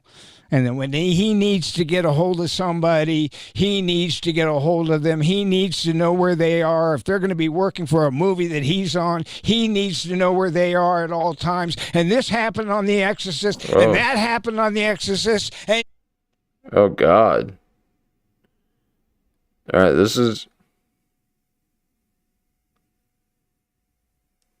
So he's going through, like, recall PTSD right here. He's resonating what had happened to him, and now he's doing it to someone else. This is the hurt. And so he's like going through the 3 stages of grief. Needs to know where they are. If they're going to be working for a movie that he's on, he needs to know where they are at all times. And this happened on The Exorcist, and that happened on The Exorcist, and you need to do what I fucking tell you to do, like that, right? And I was like, oh fuck, I was stunned because I just spent 2 months with him, and he was like, yeah, that's what you do. That's exactly what you did to Jamie. He's like talking about the podcast, and you go, yeah, I don't know that, or like, of course I fucking know that. And Jamie's like, whoa, geez. And that's why Jamie said, wow, you're laughing at something I'm saying, because for a while there you're really aggressively attacking me. He's like, oh, we're just playing around. Well, it seems like, this director,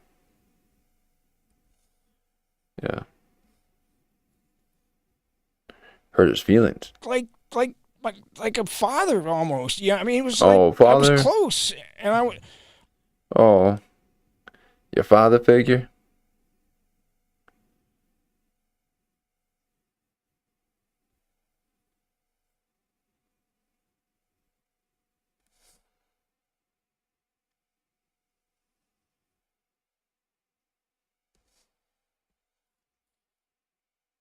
I just went like, what? I just turned and walked out of his office, through wardrobe, out of the hotel, towards my house. He came running out after me. I said, Michael, get back here. Wait, After he said me, or you said? I said, Michael, get back here. He put his hand on my shoulder. He raced after me, put his hand on my shoulder to stop me. And I instinctively. Oh, here we go. What?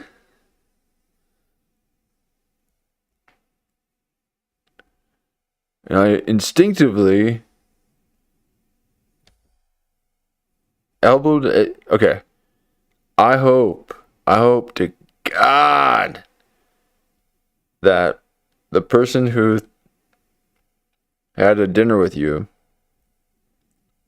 from Netflix about possibly, and you said, or they were talking to you about the podcast or whatever. I hope they see this. Okay. I like how calm Jamie is through all this. I like Jamie's interviews. I couldn't imagine you interviewing people. It's got to be, I don't know. But here you are about to tell a story about how you almost assaulted a director instinctually, and yet you want these people in close proximity of you while you talk shop. Okay. All right. Maybe we should rethink that one.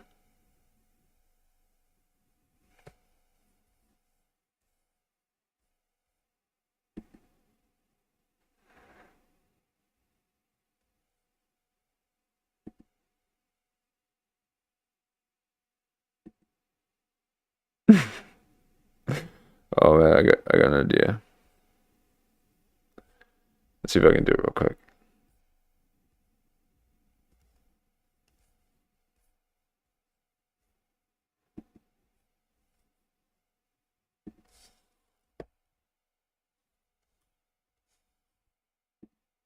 Pulling something up right now.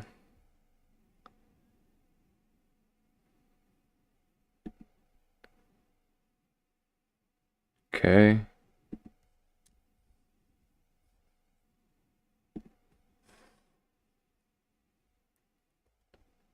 All right, 1 second.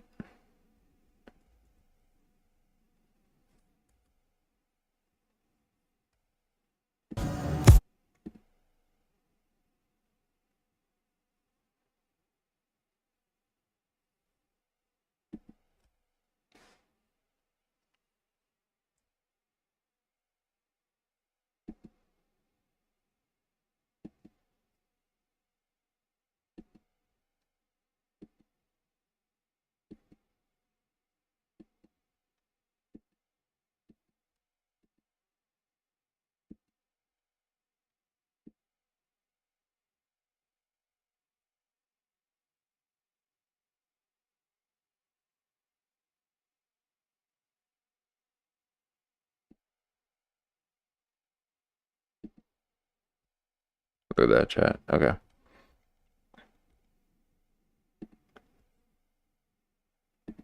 let's see if we get. All right, here we go. He's gonna tell a story here.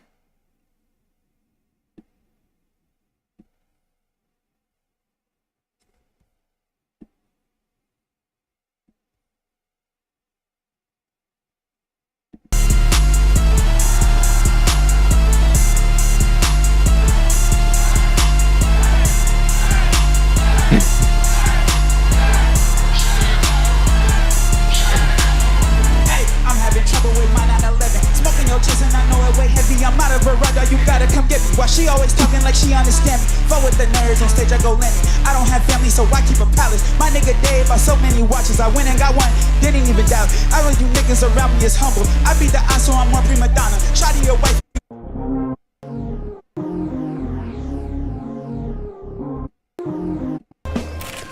Oh my god. This is what happens when you try to make it perfect. Don't try to make things perfect. You bitch ass. My grandma put in. Oh my god. Yeah. God, that hit so hard. That hit so hard.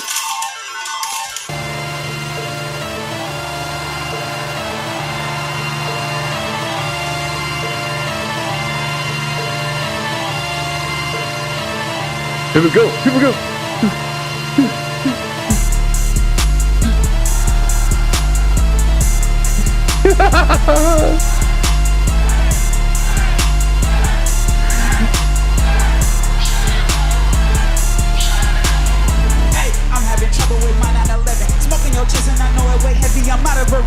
gotta come get me. Why she always talking like she understand me? Fuck with the nerds on stage, I go Lenny. I don't have family, so I keep a palace. My nigga Dave bought so many watches. I went and got one, didn't even doubt. I know you niggas around me is humble. I beat the odds, so I'm more prima donna. Shotty your wifey, we hike up the hills. She got her man, so I hold like Solana. Biting my tongue while I rack up the bills. They think I'm not complaining about it. I'm up and fine, shit buy up a body. I just cut $1 million, it doesn't excite me. I knew the drum like I'm friend with Scott Bridge, right? My doggy check catch a flight out of Midway. I might just get up with y'all mañana. Whatever y'all heard of late night is just his say. You niggas is buns, whatever you're doing, the shit is not giving. Shows up on a whole nother nigga, the way that she moving is just unforgiving. Let's get it. Right by the rules, I grew up casino, my nigga, I barely had parents. I tell Diana my secrets, that's really my twin, like I look in the mirror. Used to have stay right, but it's an incredible feeling to face all your fears. Shawty, what's up with your lifestyle? You're moving too loosely, I thought you was Vogue. Nigga, you took in my absence, who knew on the playlist? Go cut up that noise. I'm back on my business, I'm feeling alive. I'm killing you boys. Make some motherfucking noise right now. My shit more Sub-Zero. That boy been high all day. Please don't be a hero. Might pop out in camo. I tango in all white. They keep playing on my name and I just play it off like I'm raised in casino. Bitch, that doesn't change me. If I ever did you dirty, would you even blame me? Okay. So Michael Biehn. Oh man, dude, look at that. Oh man. See if we got another one. Don't have to cut the whole thing out.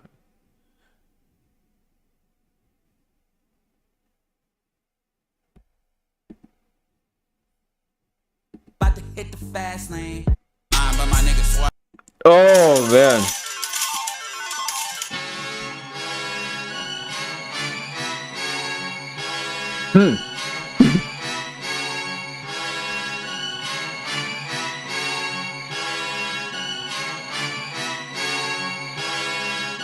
We teed up, now we looking out for trouble. We was 6 deep in the Oh, hood, no. keeping my mystique when I hustle. Nigga trying to do the impossible. Burn out in traffic going bunkers. Go 992 on. Boogie Monster. Nigga, whole time. Nigga, whole time it was us. Nigga, whole time you was inside, I was outside in the mud. Nigga. You know. Who the fuck told you I wouldn't get bitch? In my life is a bitch. You a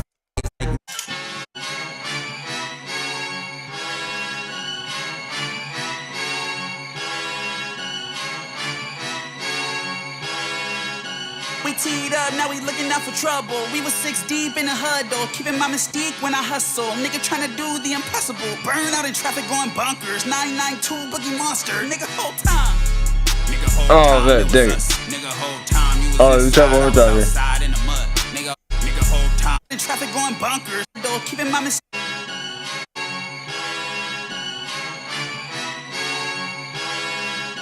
We teed up, now we looking out for trouble. We was 6 deep in the hood, though, keeping my mystique when I hustle. Nigga trying to do the impossible. Burn out in traffic going bunkers. 992 Boogie Monster. Nigga, whole time. Nigga, whole time it was us. Nigga, whole time you was inside, I was outside in the mud. Nigga, whole time seen a bitch lying, but my nigga swore I made it up. Nigga, whole time calls from my ex bitch, we are never making up. Nigga, whole time tattoos on the thigh, panties go to the side. We just trying to stay alive. Carolinas with my ear, I ain't tucking no chain. Letting my jury hang, like my little brother Keem. Hey, I'm a genre bender and I'm coming out of broken home. You been switching states for cheaper living, man, to each his own. I'm the type of rich nigga that got a broken phone. I just spent $5 million on a condo and don't be at home. Regular baby, I need you to conjure up different emotion. What can I do in Bahamas right now? My fine shit is scared of the ocean. I was all in with you, baby, I'm changing my mind.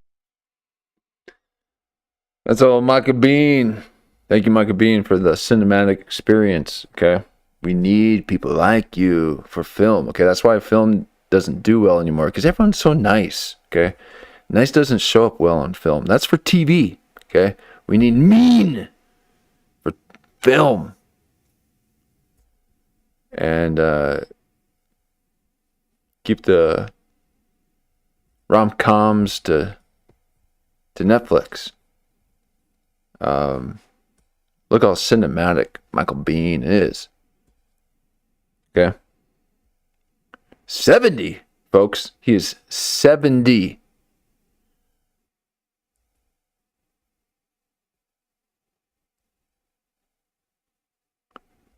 Look at that. And just the no look. I gotta hit that one more time.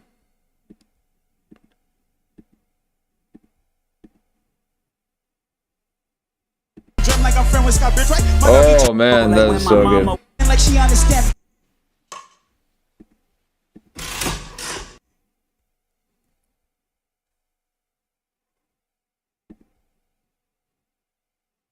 Uh-oh. I don't blame you, mama.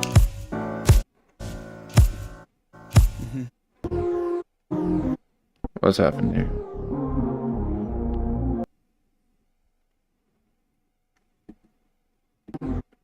Oh wait, what am I doing? He's got the track list now. Oh my god.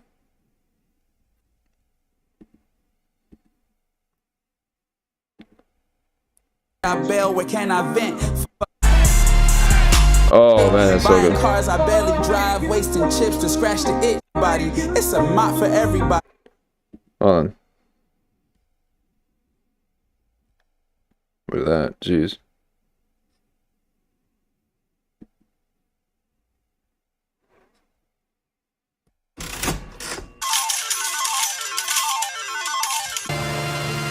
Oh man, there we go.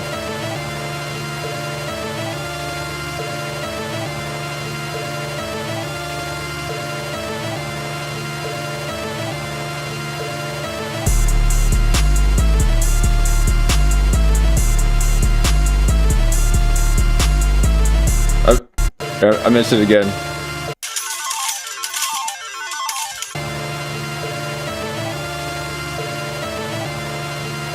All right, here we go.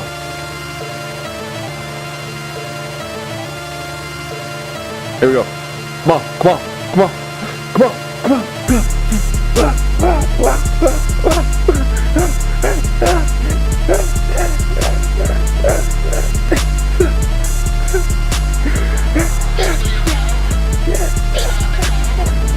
I'm having trouble with my 911. Smoking your chest and I know it weigh heavy. I'm out of a ride, dog, you gotta come get me. Why she always talking like she understand me? I fuck with the nerds on stage, I go Lenny. I don't have family, so I keep a palace. My nigga Dave bought so many watches. I went and got one and I didn't even dial it. All of the niggas around me is humble. I meet the eye, so I'm more prima donna. Shawty your wifey, we hike up the hills. She got a man, so I hold like Solana. Biting my tongue while I rack up the bills. Lately I'm numb, not complaining about it. I'm helping find shit, buy up a body. I just hit $1 million and didn't excite me. I know the drum like I'm friend with got big weight. My doggy truck catch a flight out of midway. I might just get up with y'all mañana. Whatever y'all heard of that night is just his. The gay homie said you niggas is buns. Whatever you're doing, this shit is not giving. Shawty chose up on a whole nother nigga. The way that she moving is just unforgiving. Let's get it. Right by the woods, like real casino. My nigga, I barely had pants. I tell Diana my secrets. That's really my twin. Like I look in the mirror. There you go. You done have day right, but it's an incredible feeling to face all your fears. Shawty, what's up with your lifestyle? You're moving too loosely. I thought you was bold. Nigga, you tweaked in my absence. Who knew on the play? Let's go cut off that noise. I'm back on my business. I'm feeling alive. We killing them boys.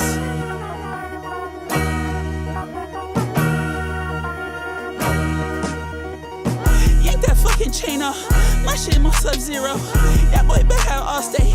Please don't be a hero. Might pop out in camo. I tango in Norway. That's a good one. Whew, man. That's a good one. Exactly.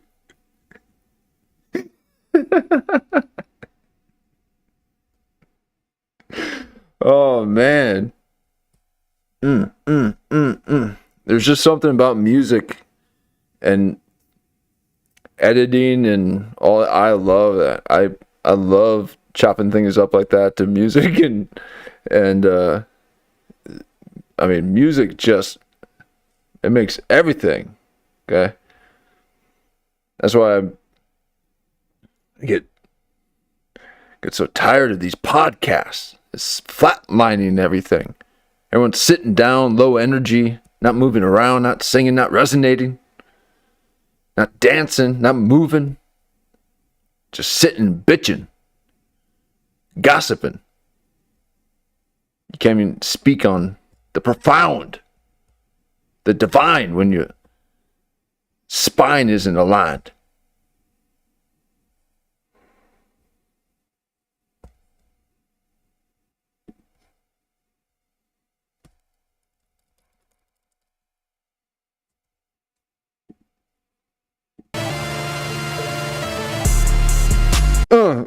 Oh man.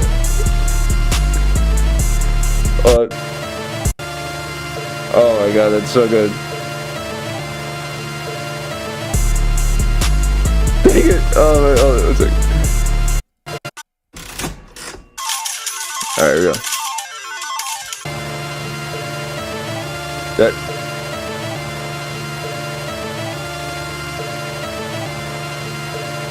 Sorry. Alright.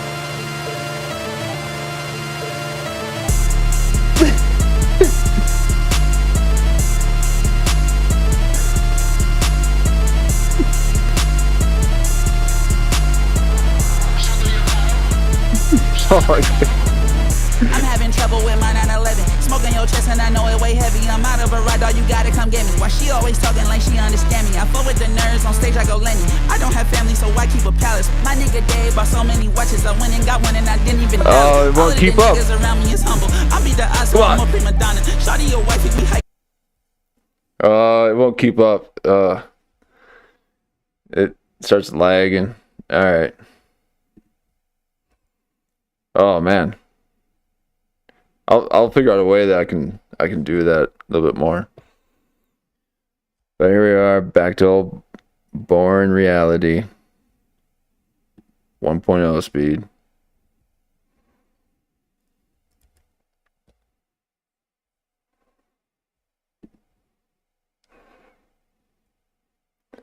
You know, if music is on YouTube, we should be able to play it without getting penalized for it. It's like going into a library and not being able to read the books or read it out loud. You can just look at them. Okay, we should be able to use what's on the platform. Imagine how amazing the content would be if that was the case, without getting penalized for it. But little passion project penalization doesn't hurt no one, hopefully. Here we are. Oh. I wish we could play music and have concerts like this, live stream concerts, and then we can just they'll live stream the concert, then we can just stream snipe it and watch it and have a watch party and have our views count to their views, so it doesn't seem like we're taking away their views, and just have our own sphere within their sphere. Why does that got to be so complicated? It would enhance this platform to a whole other level where you'd be able to, like, the Baby Keem's drop like that was, although it was low end, like you need 3 hype songs at the beginning, and then you can think about love songs. He went right to love songs, right? Good God, but they're great songs, and each track is good, except for that one. There's one that is a little too wordy. Actually, 2 of them. But we'll, yeah, hang out and have a concert together within the concert. Maybe they do that already. I don't know, but that'd be great if they could start doing that. On my shoulder, like he raced after me, put his hand on my shoulder to stop me, and I instinctively threw his fucking hand off and turned around. And I said, listen, motherfucker. You dropped an MF? Oh, I said, listen. Man.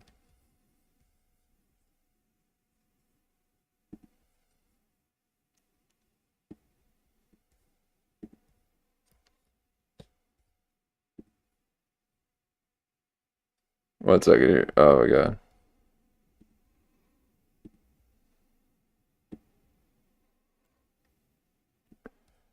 Now, I'm basically I feel like I'm editing live right now because this is stuff that I would do in editing, and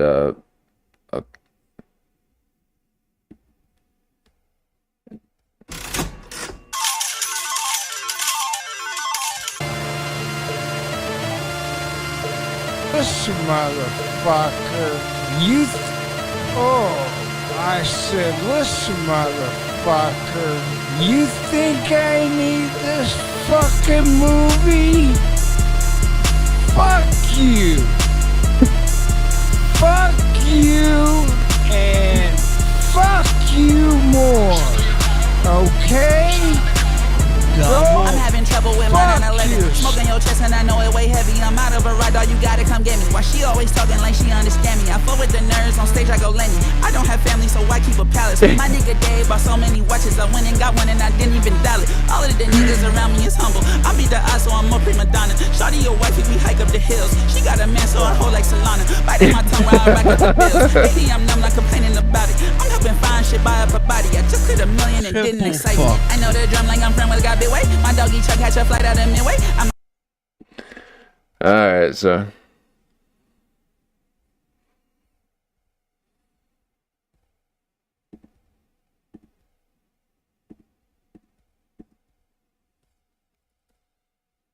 MF? I said, listen, motherfucker. You think I need this fucking movie? Fuck you. Fuck you and fuck you more. Okay? You double? Go fuck yourself. You triple fucked him. I'm done. I walk away. I call it man. So, gee, could I be in business with you, please, please, please? Could we do business together? Oh God, please. Michael Biehn? Oh God, geez, could I please? Jamie Kennedy, I hope you're seeing this. Okay. Don't let that dangling carrot that he's got, be enticing. Okay, look how he conducts business. That is, Jimmy Kennedy saw that. Fuck you and fuck you more. Okay? You double? Go fuck yourself. So there you go. Now again, Michael Biehn said that he had this meeting with a top Netflix executive or director that said that, or with the director that said that he's working with Netflix, I guess, or something. But basically saying that he could be getting people from Netflix to promote their stuff on his podcast. And he just started a year ago. Really? Okay. Now, what's funny about this is that when he first, at the very beginning of this interview, which was our last stream, the last half of the last stream, I said that he actually is, because he started talking about how LA is fine and people don't know, they'll complain about it, but there's nothing wrong, no increased violence or anything like that. It's just fine. And I'm like, wow, he sounds like he's being paid to say this kind of stuff. So he might be yeah.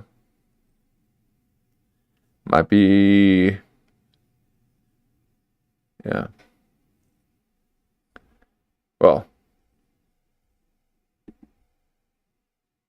I was thinking he might be a plant, but Yeah. Maybe he's being funded. Funded by Triple someone. fucked him. I'm done. I walk away. I call up my agent, Ed Lovato, who you're very aware of, handling Mel Gibson. Royalty. Yeah. God rest his soul. God rest his soul, is right. Denzel, Michelle everyone. Pfeiffer and, Yes. and Denzel Only and everybody. platinum Yeah. coated stars. I call him up and I go like, this isn't gonna happen. This guy fucking blew up at me, and I told him to go fuck himself, and I'm getting in my car and I'm fucking driving home, and I get a call back. Yeah, There's the lick, and then is there an ear? home. And Lick, an ear? I get a call back, like later in the day or next morning or whatever, and Oh.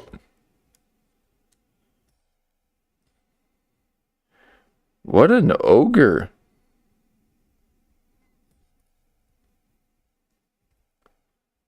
fucking driving home, and I get a call back, like later in the day or next morning or whatever, and Ed said like, you're hired for this, Michael. You can't walk away from it. Oh, there it is.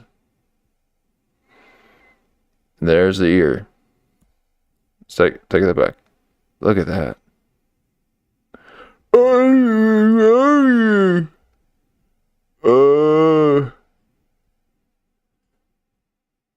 What's that? Kids movie? Ed said like, oh, the Corey Feldman in there. later in the day or next morning or whatever, and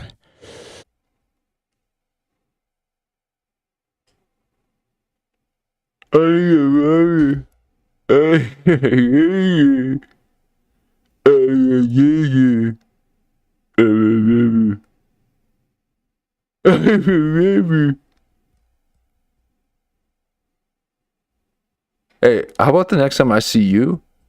I want you in a full beard. Okay? Why don't you start looking like a man? Then a slogan for feminine hygiene products.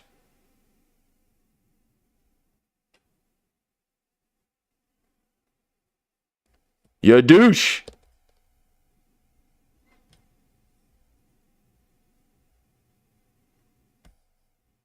Ed said like, you're hired for this, Michael. You can't. Oh, okay. That's what we're doing. We're looking at the ear. Sorry. I don't know what happened there. I got caught up in the casino. Ed said like, you're hired for this, Michael. You can't walk away. Can't. Oop. Okay. So you can't.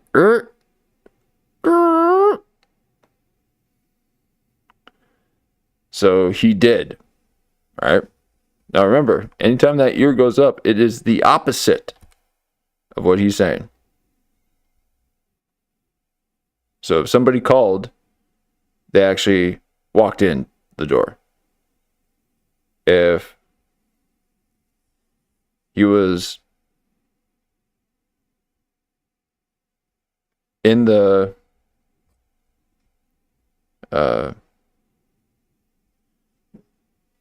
trailer, and then you see the ear get tucked back, he was outside. So here he is, going full. What is that guy's name?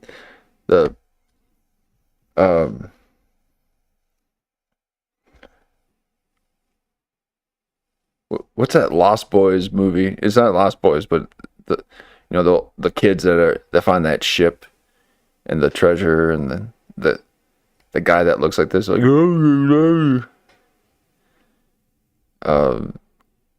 and isn't Corey Feldman in it when he was a kid? It's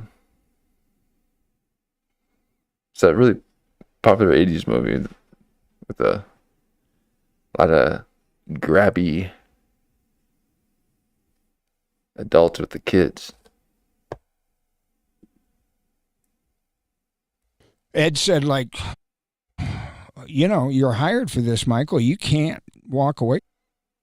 So a little bit on the hired and a little bit on the can't walk away. So that means he's fired and he walked away. Ed said, like, you're hired for this, Michael. You can't walk away from it. You're 1 week away from shooting. You can't just walk away. You'll get sued. And I said, all right, well, you tell that motherfucker if he ever fucking treats me like that again, he'll be fucking sorry.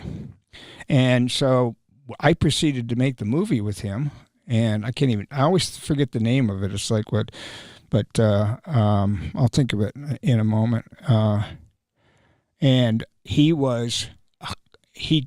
can't think of the name of the movie that he prepared months for. Developing the character one-on-one with the director. Planning out every detail, every breath work that the character inhabits, the backstory of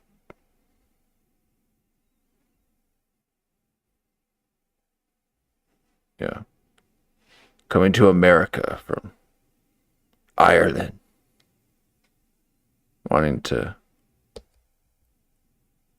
make a new name for yourself. Yeah. The tale is old as time. And you can't remember the name of that movie. Okay. From that moment on, he never fucked with me. Never, ever, ever fuck with me again. But he was very, very abusive to everybody else. Now, if I had been older, if it had been me now, I'm like... So, Jamie, just so you know, if you want Mikey Biehne's respect, you gotta basically attack him. Okay? You gotta be on the verge of... Okay? Full casino on him. And then he'll back off. You're like, oh, okay. All right, yeah. It's called a bully. All right? That's elementary playground behavior. You children of the corn. Freak show. Until you change your... Like I would have done what you're... Oh, there he is. It's like, oh, yeah. Now, with all that Gatorade you're drinking, you would think you'd have a bit more turgor in your skin. But you look like you've been soaking in suds for a bit too long. There, softy.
what Clooney done. Till you change your fucking tune, I'll be fucking in my trailer, motherfucker. You don't.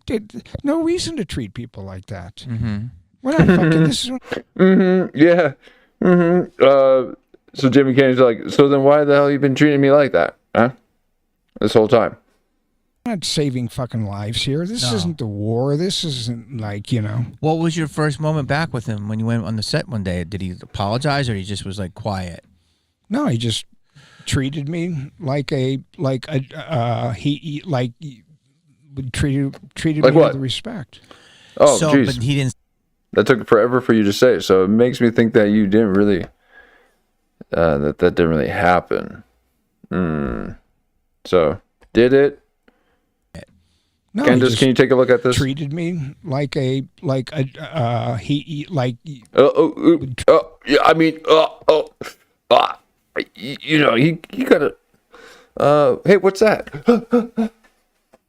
Okay.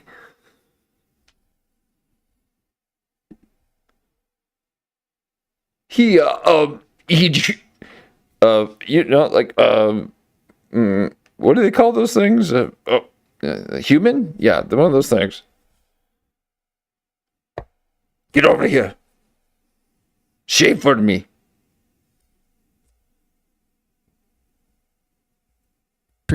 treated me with respect. So, but he didn't say like, "Hey, man, sorry." No, Okay. Did Val, when you saw him at the premiere, say, "Hey, man, great job"? I never talked to Val again. People ask me what's Val Kilmer like. I'm like, I don't know. I never met the motherfucker. God rest his soul. Wow. Why do you have beef with Val? I don't have a beef. I just never liked the motherfucker. Not him. Not him. Then who didn't you I like? still don't. I don't like fucking Doc Holliday. Never. Yeah, because he never met Val Kilmer because Val Kilmer was never Val Kilmer. He was Doc Holliday. Okay, we get it. Or, you know, whatever. Fucking liked him and never will. That's the only thing that I ever knew about fucking Val Kilmer. It was a movie. You just got done talking about how, hey, it's not like we're saving lives here. It's just a movie, so chill out.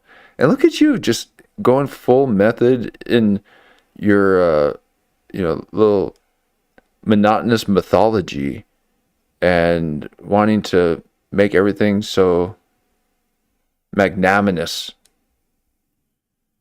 And other M words that I can't think of right now or make up. But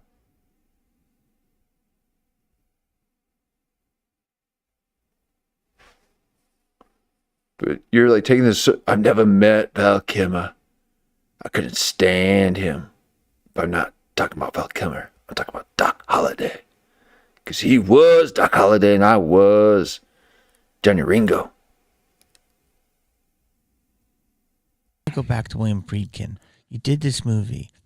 When you work with a director who's intense, As way more intense than I've worked with Michael Bay, Cameron. you work with the most intense. What they say. What's the best thing that ever happened to me? I might have said it on the other podcast. That's true. Is I sat in between Robert Rodriguez and Quentin Tarantino for 4 months when I did Grindhouse. Yeah. So that was very exciting. But those guys are not that way at all. They are both very like movies and we're having fun and isn't this great? But I've seen stuff on sets, but to me, I've never really seen I know I told you the George and David story, but to me it wasn't. It was just making a great movie under a lot of pressure. These things happen, but there's a difference between being passionate and being abusive, right? He's very abusive. So were you saying William was extra? He didn't have to do it that way. Like if you're losing the sun, you're like, motherfucker, hit your mark. I'm gonna fucking lose the sun. Like, is that abusive to you? Because that's not to me. No. It's just be like, don't fuck them. There's $100,000 on the shot. Or is it just like, hey, get me the wrong. Do it again. Okay, but hold. Do it again. That's TV acting. See, as if like TV would, you shit on TV earlier. You don't remember. I've been on TV I've done my whole entire shit on it careers, earlier, and I would be back on TV in 2 seconds. Okay, but what I want to say. Yeah, he is traumatized by it. I mean, now, because that was very loud what he just did, and especially for Jamie Kennedy. Okay, and he is like, his ears are ringing, and yeah, they be big, folks. So that did some damage. So that was another example of Michael Biehn hurt people. Michael Biehn was expressing the pain that he was going through on set, and then put Jamie Kennedy through physical pain through his logos.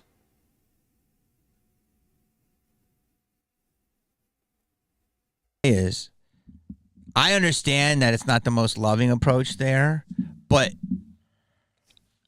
Maybe you should not be a TV, start acting better then, and he won't yell at you. Or maybe just stick with TV. that wouldn't bother me. Well, you don't know. You have not. Oh man, son of. He's just. He just cucked you. You're Jamie Kennedy's cuck. I've had people say some crazy shit to me, and they're right at the end of the day. But I'm the wrong person. Yes, exactly. They were right. Right. So that director was definitely right about the guy's acting. Ask. I don't want you to throw a stapler at my head, but if you did, I'm still in a movie. No, well, nobody throws a stapler at But people have anybody's done head. crazy shit. If I had been older, I would have protected everybody else that was on that set. But you're saying he wasn't physically; he was a psycho. I mean, so if you work with Kubrick, and he's, I would never work with that piece of shit. Dude, Jesus, the pod was just about to end. He's What are fucking you, horrible? dude? He's a piece of shit. Dude, Kubrick? Kubrick. Yeah, he's the biggest fucking nastiest motherfucking guy out. Maybe as bad as Billy Friedkin. What? Wow. Yes, horrible. Talk to people who have worked with him, Jamie. Yeah, he's a talented guy. He did a couple of movies. Two. I don't count that fucking Jack Nicholson movie. The Heist, or whatever it is, in the 50s. Spartacus. No, terrible. How Dr. Strangelove? Dr. Strangelove, brilliant. And Clockwork Orange? Paths of Glory. Clockwork Orange is a mess. Paths of Glory and Dr. Strangelove. Clockwork Orange. Lolita, I don't like either. Clockwork Orange is a what? It's a half a movie. Clockwork Orange. It's great. Oh my God! Stop! The second half is garbage. Clockwork Orange. Oh my God! Stop, dude. What does he do? Look at him. He's making a viral moment, folks. He's like, wait, we could take this viral. Let me react to this by repeating it over and over. Now, I like to do a repeat. I like to sometimes emphasize by saying it again, but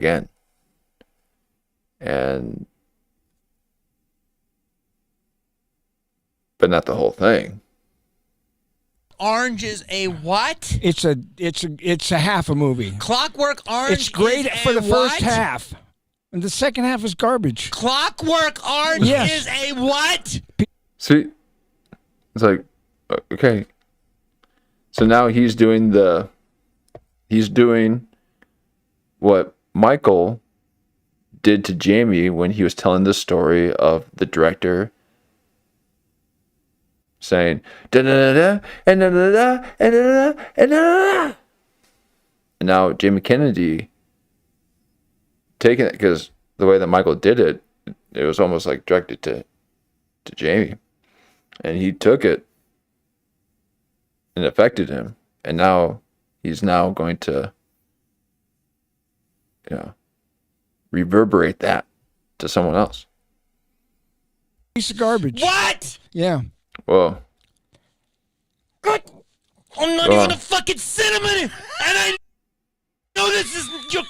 Dude, I'm not a cinema person. I don't shop at Amoeba. I'm not a vinyl guy. But even me, my fucking dumbass, can tell you that is on the fucking pantheon.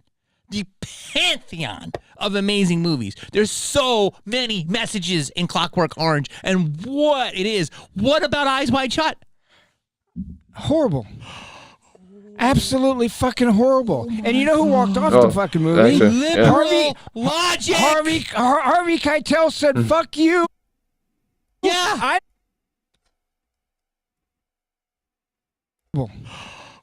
Absolutely fucking horrible. And you know who walked off the fucking movie? Liberal logic. Harvey Keitel said, fuck you. Yeah. I'm not gonna fucking put up with this shit. You can go fuck yourself. And he took a walk, right? Yes. That doesn't mean that it's not a great movie. Eyes Wide Shut? You think it's a great movie? Do you know that none of his movies ever made any money? You know why? Because nobody ever went to see him. 2001? Tell me what that movie's about. Tell me what the movie's about. 2001? Tell me what the movie's about. If you let me say it, I will. Okay. Dude.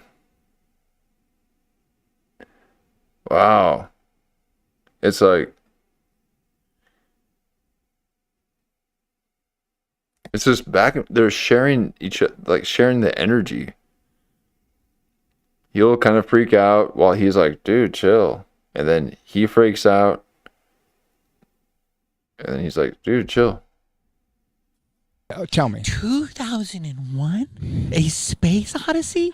You're not saying this. Are you actually saying this before I answer? Are you actually fucking saying? No, he's just trying to come up with the answer. What he's doing right now is stalling, and he's trying to figure out what he can say about it. He's like, wait, which one was that? That was the one with the, wait. Oh, God, no. Which one? This? You're turning into me to my character. You're turning me into Randy fucking Meeks, and you have no idea who that is. No. See?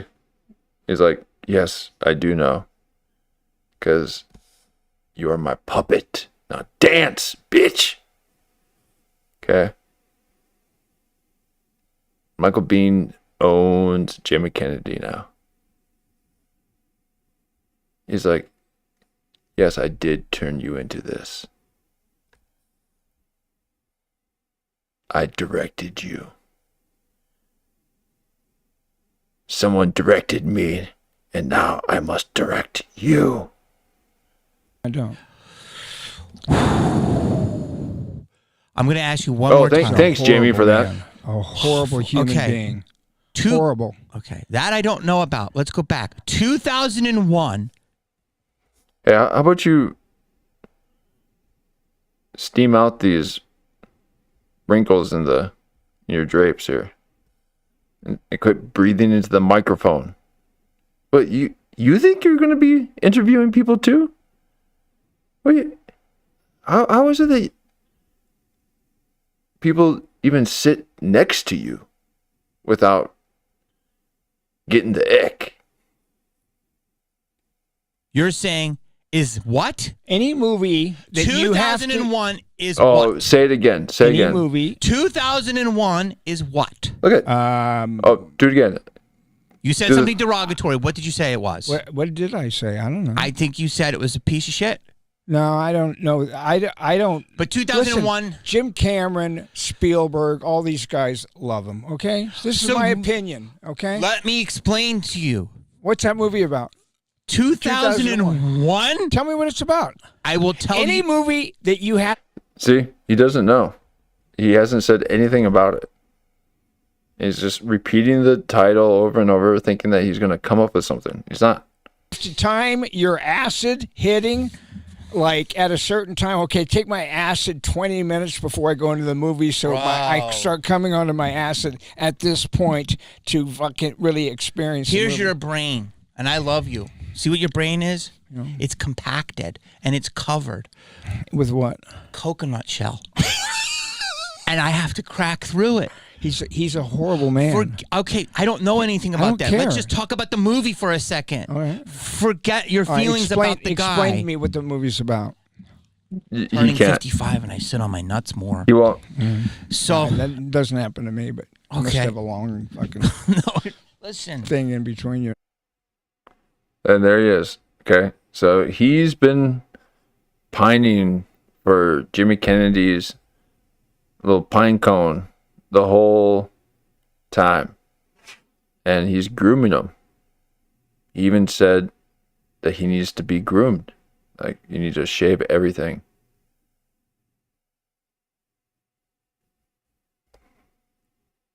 And he meant everything. And I mean everything. And then when you think of that one thing, there's another thing. It's everything. Okay? That's how he likes his men. That's what he said. No, listen, dude. This is crazy. Dude, you are such. You know what, dude? You know what was He's amazing? a horrible human being. Let me fuck. You know what's amazing about you, bro? He loves winding people up. He's like, yeah, dance. Is you are a true walking dichotomy. You are. There's things that you should say that you don't say. And there's things you shouldn't say that you do say. And then just things. You and I are going back and forth on wild shit. Okay, 2001. You go to the Cinerama Dome, which is closed right now, which is a crying shame, and one of the greatest directors ever, Quentin Tarantino, swears by this place. And you sit there, and you watch 2001. You have Very a cup, visual. Yeah. You have a cup of coffee, and you sit in the back, and What? you fucking watch What's it. it about? Okay, I'm going to tell you what it's Thank about. you. Okay, it is a. Tell me what the story is. It is an allegory. What's that mean, an allegory? It is basically, the whole thing is about the journey of mankind. You understand? Yeah. It starts in, I haven't seen it for a little while, but I've seen it multiple times.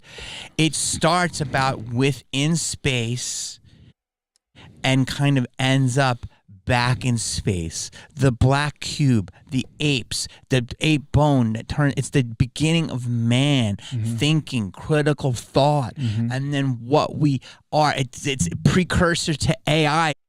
Yeah, he sounds just like a video that talks about it. There's so many videos that talk about it. So he's like, what are you talking? It's like,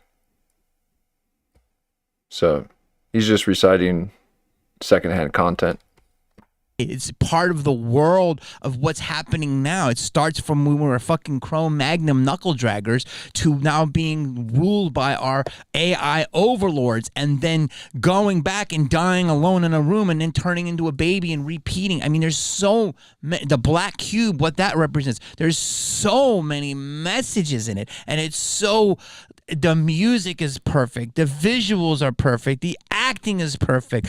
It's unbelievable. It's like 5 movies in one, but there's so many messages in this movie. Every one of his movies are so filled that they hit you on every fucking sense. Dude, I am not a cinemaphile. I don't know enough about movies, but I can just tell you as a viewer, that's his movies have so much messaging in them. Eyes Wide Shut is tons of messaging. Do you have any idea what that movie's about? No. At all? No. At all? Okay, No. let me tell you what it's about. All right. It's about the world of elites and the dark, I'm going to say it nicely, the dark, depraved fucking overlords. It doesn't exist? Is that what you're talking about? Oh, boy. Whoa. As if you were getting paid. I mean, Yep. it doesn't exist. No, everything's just fucking happy. That's what I've Everything is said. just and you know what? When you eat a bag of Doritos, it's really, there's no bad things in it. I mean, it doesn't exist. It's just everyone. What, Polka dot the and rainbows. overlords that are above all the heads of government around the country, that group. He's a paid operative. That's what I said at the very beginning.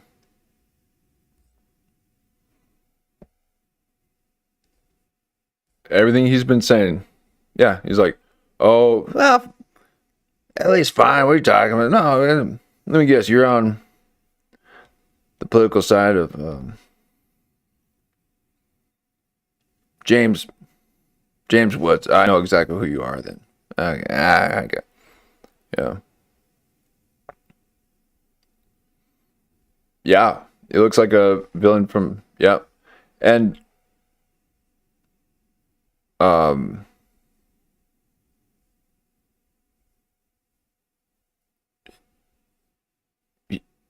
he needs to play a villain. Jamie Kennedy's saying, "Oh, white people are just playing villains now because everything's anti-white." Well, cool. All right, let's play villains. Okay. Tired of seeing all the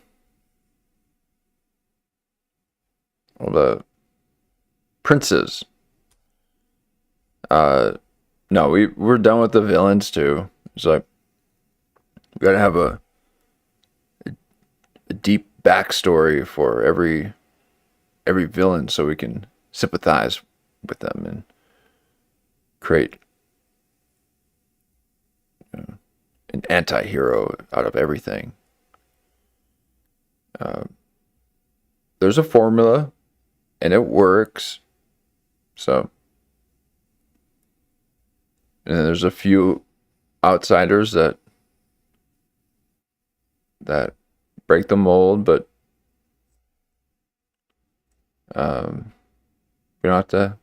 We just put the mold back and let those outsiders just be niche and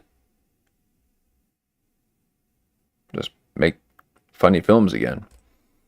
But yeah, you could be. It is very villainesque. Group of people, that group of people that are controlling the world that nobody knows about. That's what that movie is. Many things about it might be about it, but that's a bunch of horse shit.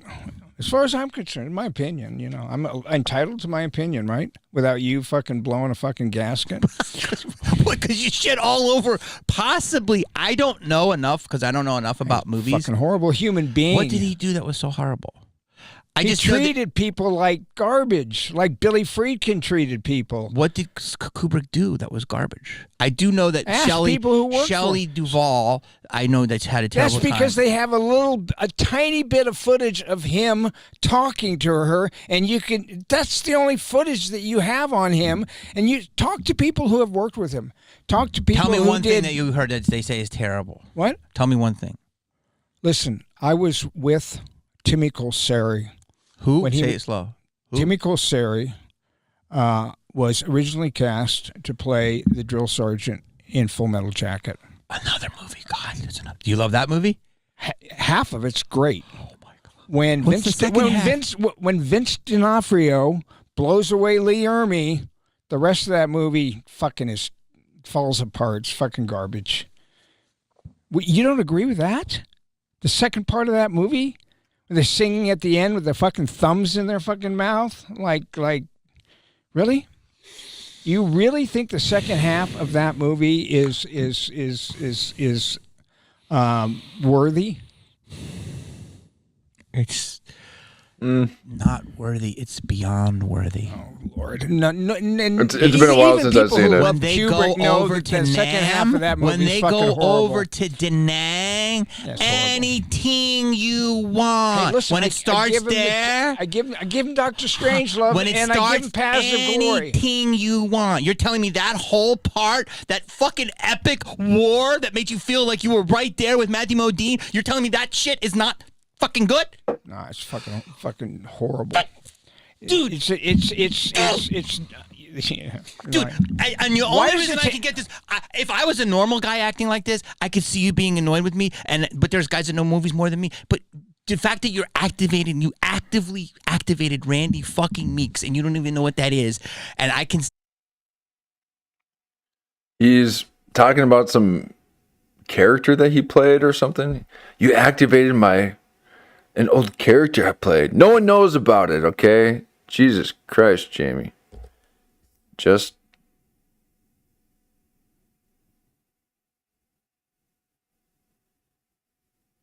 But this is something that I had said at the beginning. I said at the beginning that Michael is going to wind him up and then just sit back and watch him crash out. And he's doing that. And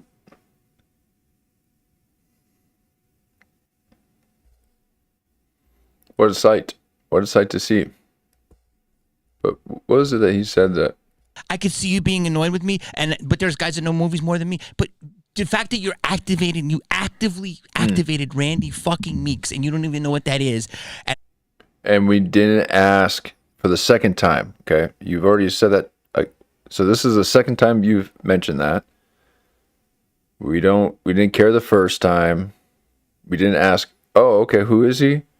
Okay, and we're not going to do it again.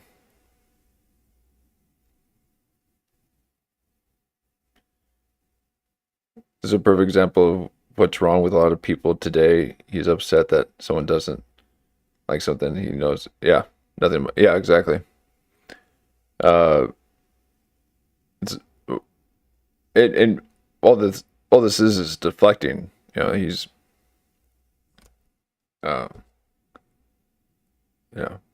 buying time for something to come up in his mind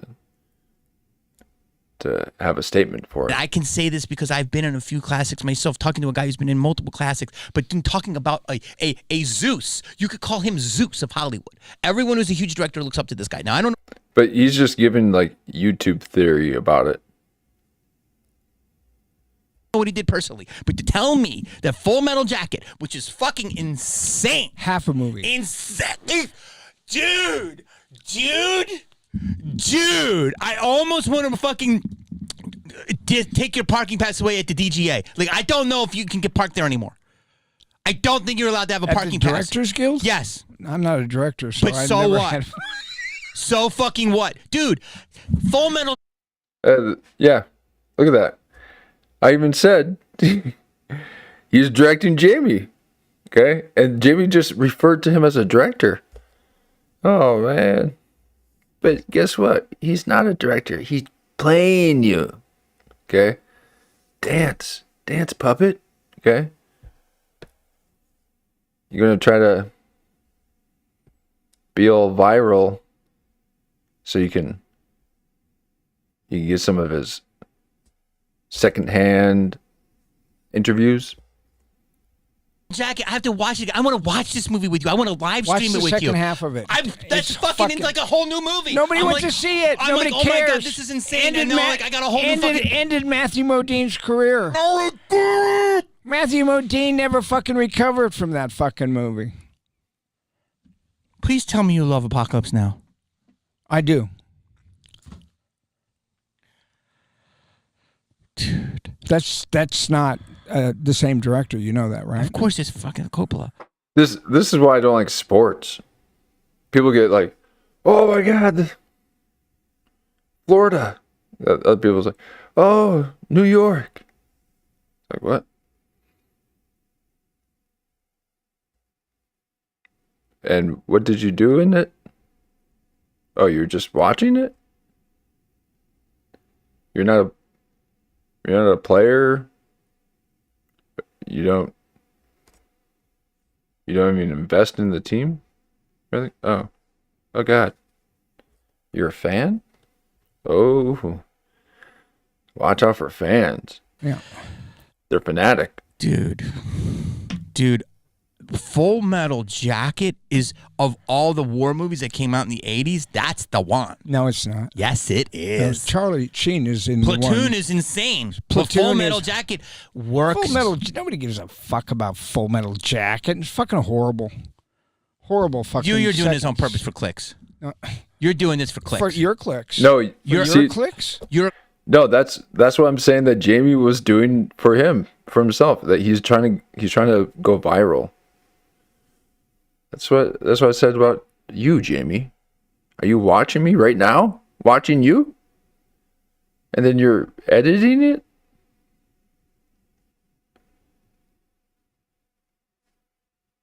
That's insane. There's no way you actually believe this. The first half of it is brilliant. Once Vince D'Onofrio kills Lee Ermey, the rest of it is meandering, like, what are we doing here? Let's sing songs. Let's imitate John Wayne. There's no story. We're just going to meander to the end and then suck our thumbs and walk into the fucking sunset. A fucking horrible second half of that movie. Matthew Modine fucking never recovered from that movie as far as that. Great actor. They took you through literally his movies wash. He's a piece of shit. He's a horrible fucking scumbag. He's like what did he do to you? No, I watched What Happened to Timmy.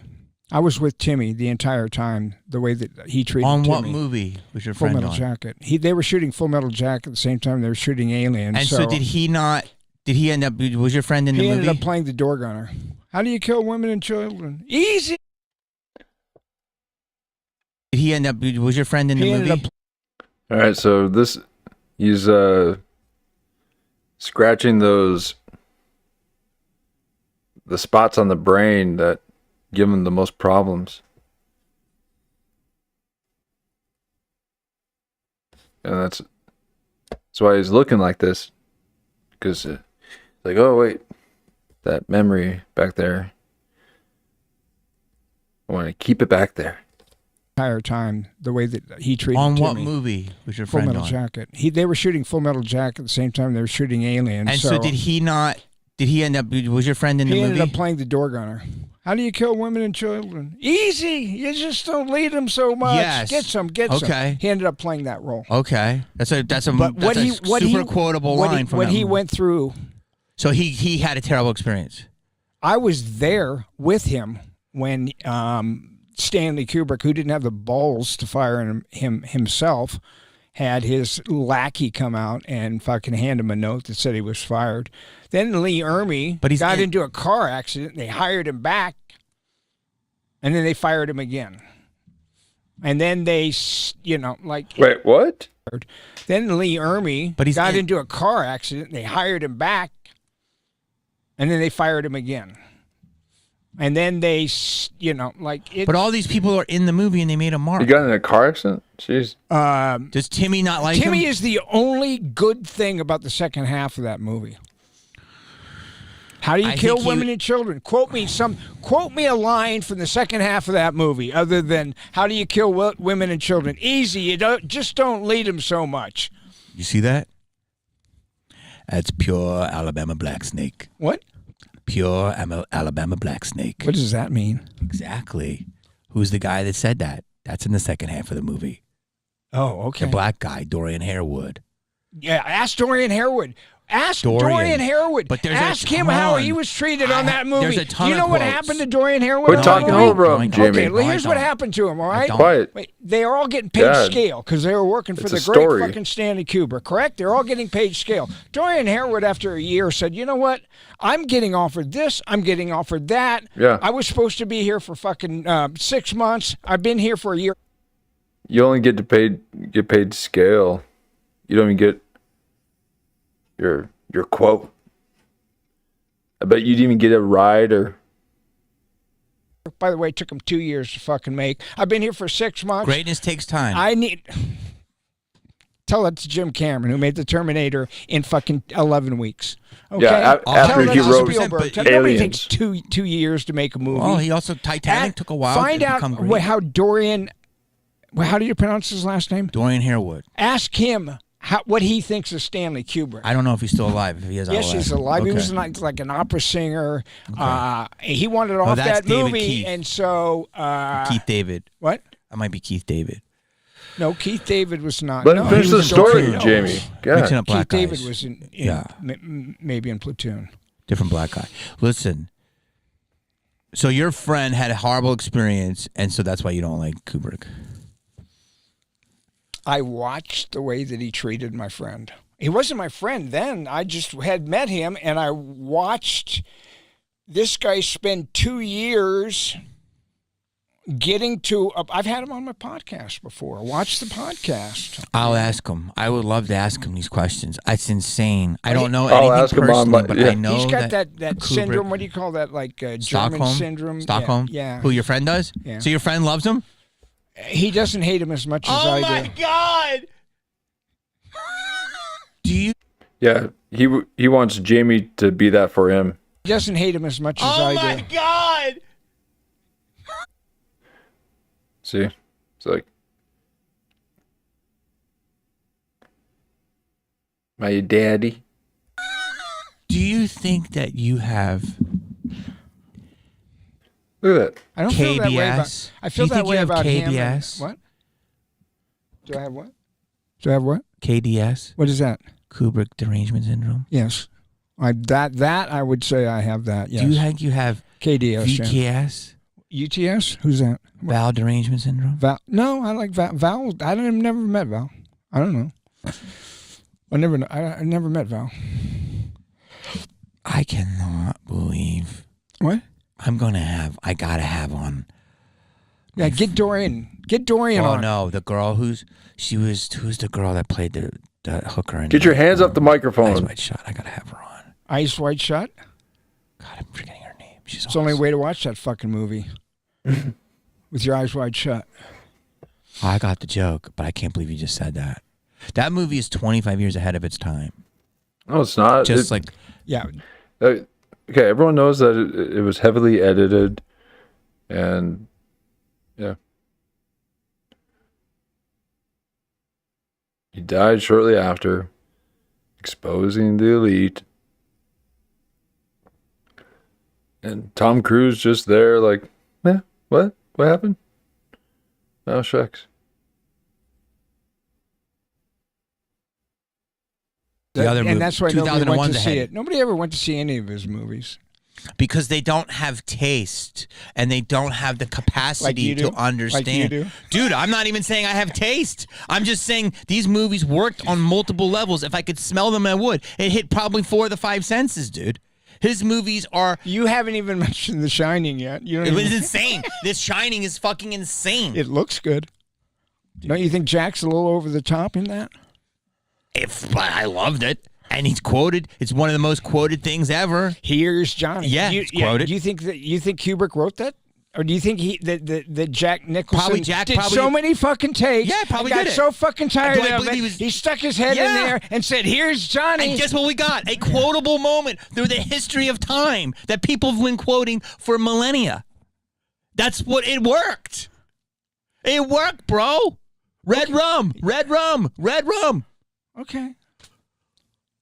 This is what you said earlier, that people don't make shit that makes a mark. Everything he's That guy- done makes a mark. Not every- All he no. does is make marks. No. No. I mean, they're like, Well, that is something that, I was saying that Michael Biehn was pretty cinematic with a little bit of Casino in the background.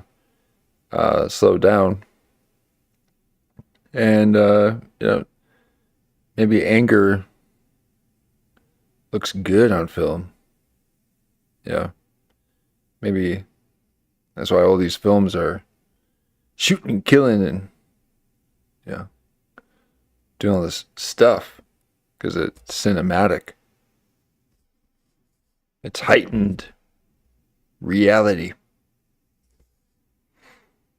Strange Love, Clockwork Oranges again, littered with so many breadcrumbs of life. There's so many levels to this, man. Okay, so he is going to be interviewing, movers and shakers of the culture. Breadcrumbs of life. There's so many levels to this, man. it's I mean,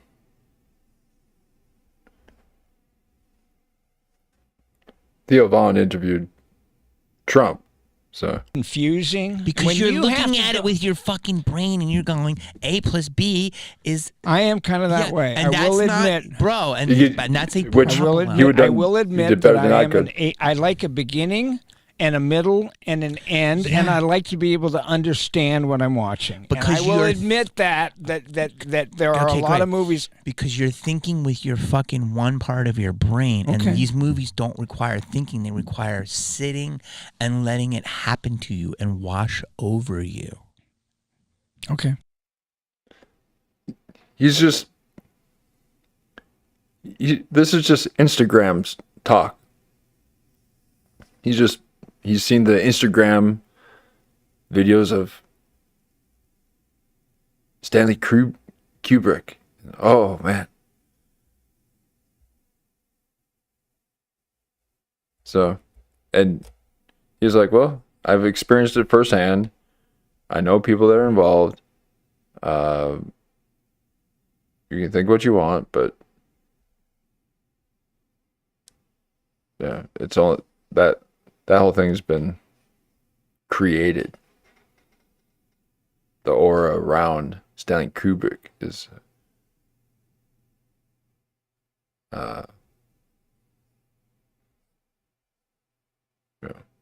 fake news.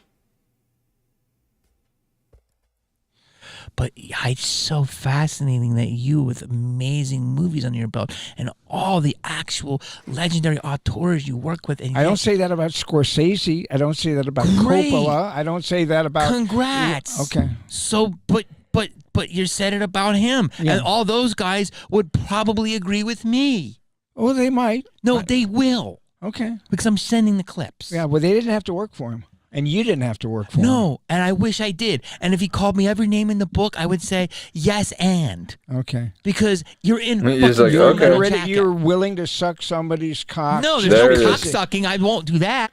And because he's been trying to figure out if he would do it or not. The whole time. And so now he finally just went right out and asked. And he knows that comedians, will joke around and be like, yeah, I'll totally, yeah. Not Jamie. I mean, Marshawn Lynch, now we're like, oh, God. Come up with funny things, okay? Gay's not funny. It's just gay. So, you're gay.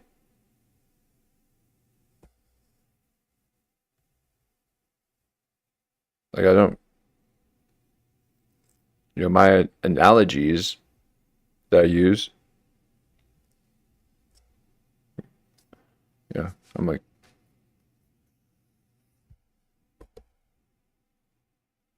dancing and fighting and whatever, it's part of life experience. So, Michael Bihn's life experience is the hairless men.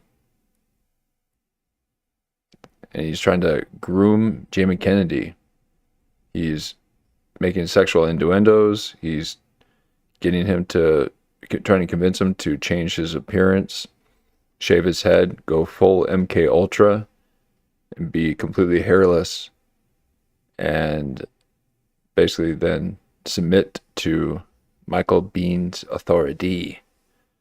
He said that the next time I see you, I want you to be completely shaven and your hair gone.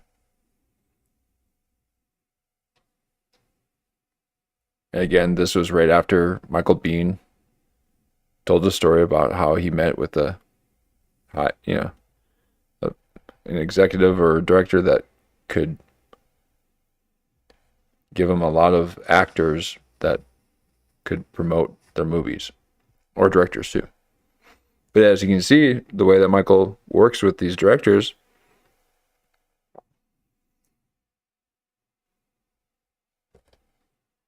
I don't know how it's going to turn out.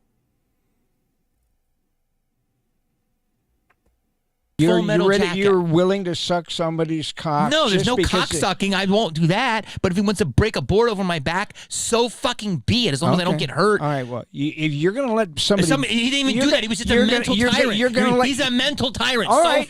What? All right. You're gonna let somebody disrespect you personally. Yes. Then you're a bitch. I'm a bitch. Then. Okay. I'm a bitch. You're a bitch. I'm right.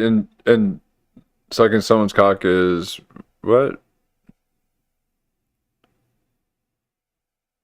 He's like, oh, okay. Well, if you're not willing to do that, then you're a bitch.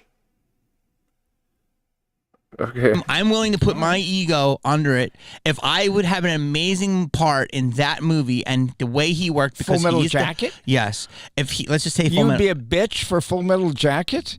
You would let somebody yell at you and call, you know, Yeah, so you'd let someone yell and scold you, but not suck them off?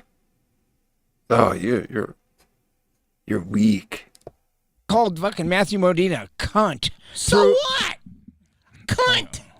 If it's a crime calling someone a cunt, then put me to. I'm doing multiple life sentences. No, you're You've never working called with anyone somebody. a cunt? You're collaborating. Have you ever called anyone a cunt? Of course I have. Okay. But when I work with people and I collaborate with them, I don't call them a cunt continually for 4 fucking months. Every day He's you the walk star up, of the movie. Yeah. Good morning, cunt. You, Hello, cunt, cunt. over here. Hey, Yes. cunt, come over yes. here, cunt. Yes. Cup of coffee, Ask cunt. Matthew Modine. You dirty Get cunt. Matthew Modine on you. Cunt. Cunt, yeah. We all love cunt. Well, So they must be trying to replicate their viral video that they had or something again, because this bit that they keep doing seems manufactured, inauthentic, and hack. And I want it to stop. it's Dude, a great word. So, He isn't he European? well, in Australia, they use it as an endearment. Exactly. So let's take it back here. A cunt, it's just a word. Bro, you are exposing your liberalism more and more every day. I'm going to tell you why. Because words hurt your fucking little head. They're just words, my baby. They're words. What's happening? Well, what are you talking about? Because the word cunt. I love the word cunt. It's a great word. But if he said, hit your mark, cunt. Oh, to me? Hit your mark, cunt. Yeah. And that's done. Is that fighting words? Yes. Hit your mark, cunt. Over and over again? Hit Yes. your mark, cunt. Yeah. Go fuck yourself. Why? I missed my mark. Yeah, because my fucking feeling about who I am as a person is more important than your fucking movie. Okay? My self-respect is more important.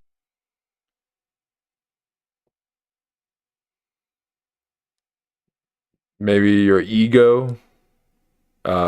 But yeah, self-respect is very important. But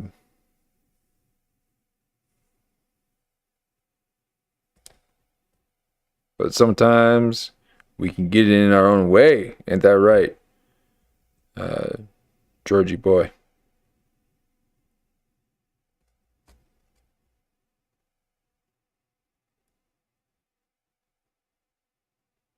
Than your fucking movie, Stanley. But you're not a cunt. We know. Nobody calls me a cunt either. But you don't have an opening. If he called me a cunt, then But you don't have lips flopping out of you. You don't have hair. You're not a cunt. You're a What? man. I don't care. So he just was saying a word. Call me an asshole. Call me a fucking bitch. Call me a fucking, you know. Bitch is worse than cunt. Right, exactly. He's like, wait, what? You want to be called the person that sucks people out? Oh, wait, oh. Wait, you want to be called asshole and the people that suck other people out? Oh, okay. Marshawn Lynch is like, nah. Fine. Well, listen. You gonna let somebody disrespect you just because they're It depends on what your line is, I guess. But to me, if I could be in that movie and which movie? If I was any one of his movies, his student movies. If I could work Horrible. with Stanley Kubrick and he called me a cunt, I would let him call me a cunt. And then if he wanted to see me once a year and call me a cunt on a certain day, every day for the rest of my life, then I would allow him because that's how much I think he's amazing. Okay, well, that's where you and I are different. Okay. I don't let a word cunt bother me. Okay. I've had people argue, they fight, all types of shit. I've seen You don't have any self-respect. I do. I just don't get offended by the word cunt. What words? Yeah. What words would somebody have to say to you as a director that you would say like, "Go fuck yourself"? See, he's trying to figure out his trigger word, the thing that will lock him in. So he's gonna find a way to MK Ultra Jimmy Kennedy, and this is what people do. They'll use it against you, all right? So they'll say, "Oh, you want to? Well, what be the absolute worst thing? What would be the worst thing that a director could do or say? And then he's like, okay. Then he'll just remember that so that he does it to him to ring his old cognitive dissonant bell, get him to freak out, and then hypnotize him, get him to do his bidding. Not acting for you until you fucking apologize. To be in Full Metal Jacket quality movie, Yeah. I don't think any word would stop me. All right. Well, you're a fucking bitch. Or I'm comfortable with myself and knowing that it's just a heated. You're a bitch. You're a bitch. Or you're a bitch. Or I'm comfortable, and I'm going to say something you're not going to like, secure in myself to know that his words can't rattle me because I'm comfortable with who I am, and he's just in a heated moment making a very high pressure film, and it's going to be an amazing film, and it's worth it. Okay, if that's maybe you do have that. Maybe I don't have that confidence, but I don't let people walk all over me just because they're making a movie. But he's not walking all over, including everybody. Yes, it is. Calling you an asshole, not showing you respect as an actor. I would have to ask your friend. As an actor, okay, as an I know. actor, I agree. somebody doesn't respect what you do. But at the end of the day, did he like his performance? Did he say you were yes. great? Okay, so he's great. He's the best thing. People love him. Every Marine knows. Okay, get some. Yeah. So he made his mark. Kubrick did his job. Your boy did his job. Yes. So it worked. The way to get there maybe wasn't great, but your friend doesn't even not dislike him as much as you do. Don't you think that's odd? Yeah, a little bit. That's odd. Well, so this has to do with you're triggered. He's a Vietnam vet. Your friend? Yeah. So that's even. So you're giving? Are you saying he's a little off? No. I'm just saying, Jamie keeps saying the things that I say that are happening to him. He keeps, just moments later saying that it's happening to Mike, but it's not. That's Jamie Kennedy projecting his feelings and his emotions onto Michael here. Because Michael is doing that to him, putting that on him. And he's like, doesn't know what to do. He's being controlled, being manipulated. He's got that syndrome, that fucking Stockholm syndrome? Yeah. Or maybe he just likes Kubrick more than you. No, he doesn't like Kubrick. Have him on. Have him on. He'll fucking tell you this whole fucking story. It's a great story, and he'd know. I mean, he'd come over and do. Two things. Clean. I'm good. You know what that's from? No. Do you know that if is the middle of life, man? Oh, okay. That's all Apocalypse Now. Have you ever heard this movie about that? About the making of that movie, how insane it was? I don't think. And do you know that? Listen. Do you know I do not think that Coppola called Martin Sheen fucking names or called. Martin Sheen almost died on that movie. I know everything about that movie that you probably know. And like I said, I'm going to have Charlie on. If you have any questions about like that, ask me, and I'll ask Charlie. Charlie on. Everything about that movie that you probably know. And like I said, I'm going to have Charlie on. If you have any questions about like that, you probably know. And like I said, I'm going to have Charlie on. If you have any questions about like that, ask me, and I'll ask. And like I said, I'm going to have Charlie on. If you have any questions about like that, you probably know. And like I said.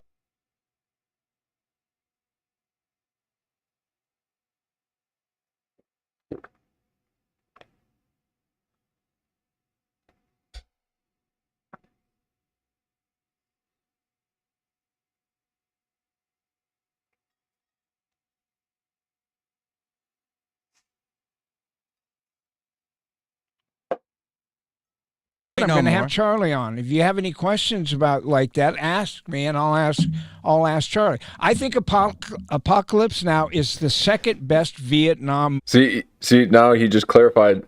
Well, if you have any questions, just ask me, and then I'll ask him. And said, Jimmy was trying to be like, see if you can get him on the podcast.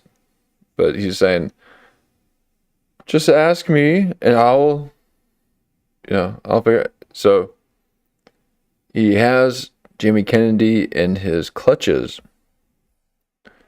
He's pro clutching Jimmy Kennedy. And he's basically grabbing Kennedy right now. And saying, I own you. Movie ever. The best Vietnam movie. Full Metal Jacket. Charlie's movie. Platoon is an amazing movie. It's the best Vietnam movie ever. I don't made. know if it's right up there. It's It won the best. everything. It's the best. Without a doubt, it's the best. And that is why, In my opinion. That's your Listen, opinion. we have different opinions. So, Yes. like, you like Full Metal Jacket? You think that's the best Vietnam movie? You know, go this- ahead and think that. Go ahead. and I guarantee a lot of people are going to agree with No, me. a lot of people are going to go like, no.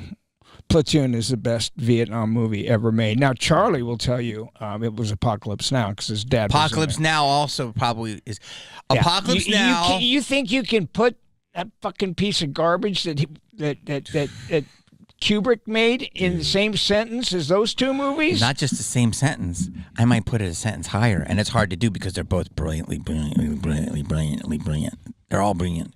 Never get out of the boat. Never get out of the boat, man. Oh my Never God, get this out of is- the boat. You're out This of is this tough boat to right watch. now.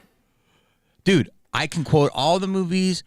And by the way, people forget Hamburger Hill. Yeah. An amazing movie. It's a good movie, but I don't put Exactly. it in the same class as I do 100%. Platoon. Yes, it is a good movie. But I'm gonna give Platoon as high as it's gonna go. It's gonna go as high, but I'm not Apocalypse Now, and I'm not gonna dare disrespect Full Metal Jacket like you just did. It's insane. That's wild. I wish Martin Scorsese half was here of it right is now. half of it I is wish brilliant. Martin Scorsese was here right now to tell you this. I wish Quentin Tarantino was here to tell you this.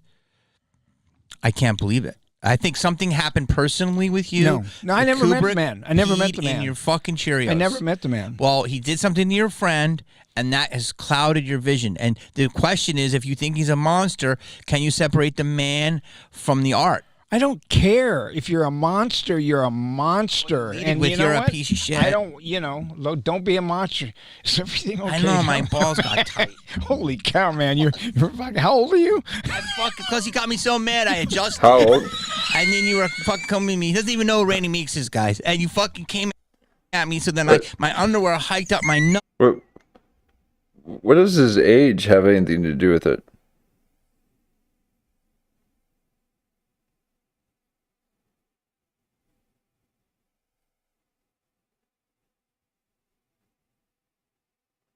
Good God.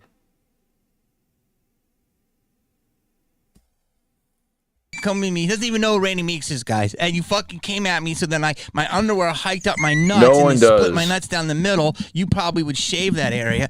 And I fucking got so mad, and these are dickies. Dickies don't help the dick, which is crazy. You know what I'm saying? So fuck, bro. Bro, never in the history of worlds. Oh, seriously. Colin Cumming, Shut who I up. also worked with. Shut up. Vanessa, who I see all Seriously. the time at con. Jamie. You cuck. Okay? You're being Mikey Beanie's cuck. Seriously, stop. Can you just have a normal conversation? And Lily, who I also work with, Sobieski. They'll I will tell you ask- he was a fucking nightmare. Really, I'll ask them. All right. I will ask all three of them. Yeah. I will God, ask I all hate three this. of them. Hate I hate this fake hype. 128 takes seems Yeah, excessive. why? Who needs fucking 200 fucking takes? Listen, I agree. I understand what you're saying. But 100 guess what? takes. Let's do 100 takes. That's because he doesn't know what he fucking wants. He's got no idea what he's fucking looking for. He's like print 2 and 22. Okay, what did Steve Jobs say? What? What did Steve Jobs say? I don't know. You tell me. He says, I don't give the people what they want. I give the people things they don't know they need yet. Well, that might be the case with Kubrick and me. I don't know that I need that yet.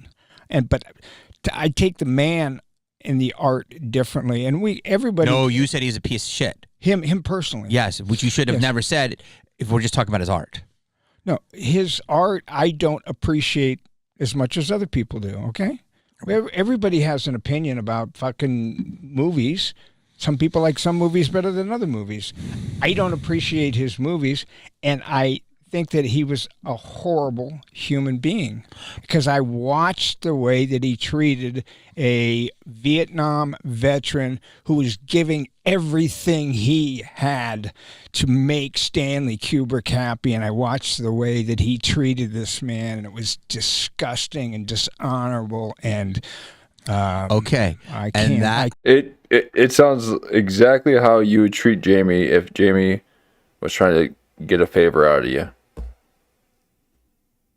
I don't know the inside that you know, and I'm sorry that happened to your friend, and I'd have to ask your friend, but then you just said, I don't attack the man, and I just attack his art. You just are attacking the man there. So you didn't like him as a person, but you're saying it doesn't cloud the art. That's what you're saying. It probably clouds my... yeah, of course it does.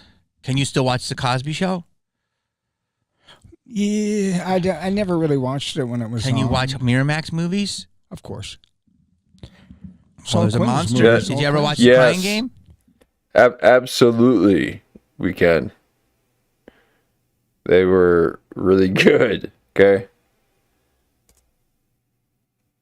If you haven't noticed, there's been a Weinstein-shaped hole in the film industry.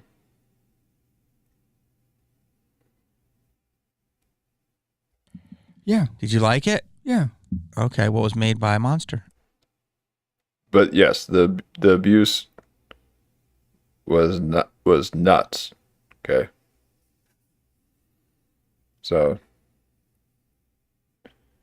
Okay. Who made it? oh, there's the lick. Harvey. Oh, well, Harvey made all, like... Harvey, incredible tastemaker. We're off into something else here. No, we're not. We're talking about if you can separate art versus stuff. Listen, you can... This is Woody epic. Allen. Can you Jesus watch Woody Christ. Allen's movies? I watched all of them. No, They're but can you incredible. still... Yeah, okay. No, but so now you can, I think he's... I always thought he was weird, creepy. Do I think he's a fucking ped? Yes. You do. 100%. Okay. He married his fucking stepdaughter, dude. You did nothing else to say. I'm doing you a favor. You can't defend that.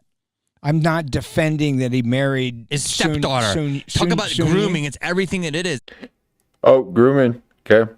And he's got doesn't he have a stepdaughter that's helping out with his podcast?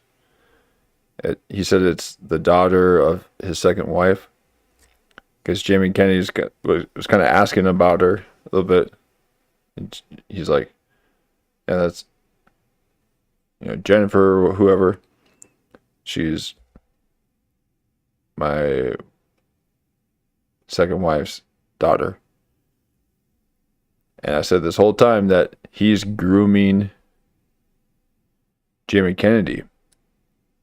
Well, maybe. Allegedly. That he might be grooming his stepdaughter. Because he was doing a lot of grooming tactics to Jamie. And he made multiple movies since he's been married to her. So, I'm not, but there's no elites. What? There's no elites. No, there aren't any elites. There's no elites, but they're giving this guy the as a difference fucking between you and I beyond is the you sex think there's some pest. group up there that is fucking looking down. Who and going funded the like, fucking move- Peds movies? What? Who funded Woody's movies? People that looked the other way with that behavior. His movies, mostly the ones that he They're did when amazing. he was having the actress that just passed away, and Diane Keaton. and before that God he rest had her love soul. affairs with all his leading women and stuff, and then he fell in love with his daughter, his stepdaughter. It's horrible. Okay, that's horrible. Okay, the last thing is this: Rosemary's Baby. Yeah, Do you like that movie? not as much as most people. I mean, and you know, no, it's okay. It's same, you know. I think is, in my opinion, a little overrated. Okay. Jennifer is Bean's wife. His son with her produces his pod. Oh, okay. His son, yeah. Okay. I wonder, what was it? Did he say his step? I thought he said. Okay. Well, that's good to clear up. Then why aren't you grooming your son? Maybe he's grooming his son. He wants Jamie Kennedy all to himself. He wants him freshly shaven. Oh, okay. Yeah, sons from other marriages, possibly. Okay. Yep, that makes sense. But yeah, was it good? Yeah, it was goodish. Was it brilliant? You put it in your top 100 movies of all time? I would definitely do that. Oh, okay. It's a top 5. What? Of horror? It's not even a horror movie. Yeah, that's in the top 100 5 of top movies of all time for sure. Because it's not a movie, it's a documentary. What's it called? And that's where I'm going to lose you. It's not a movie, it's a documentary. I just, I like things a little bit more simple, and that movie to me is a. Hey, Paul, what'd you do on the farm today? Well, let me tell you something, Jebediah. Yeah, those are the movies I like. Look, here's my favorite movies, okay? And you're in here's my favorite, some of the most complicated, layered movies of all time. The Abyss had 17 layers to it. Here's my favorite. Amazing movie. Here's my favorite movies, right? He was in Abyss? Taxi Driver. It's great. Okay. Godfather. Great. Part 2. Great.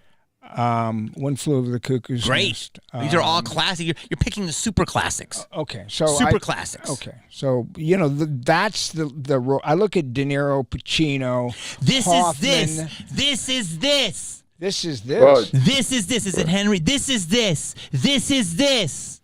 I'm quoting something you should know. What does that mean? I have no idea. The deer hunter. He holds the bullet. He goes, "This is this. Yeah. This is this." I think it was Henry. Do you remember he's holding the bullet? Yeah, Meaning a bullet is a bullet. That's what it is. It's either life or death. Okay. That's the deer hunter. Would you consider that an amazing movie? I thought it was good. Yeah. I can't have these conversations back and forth. Taxi Driver's a great movie. Say something. I mean, for me, it impacted me in a way.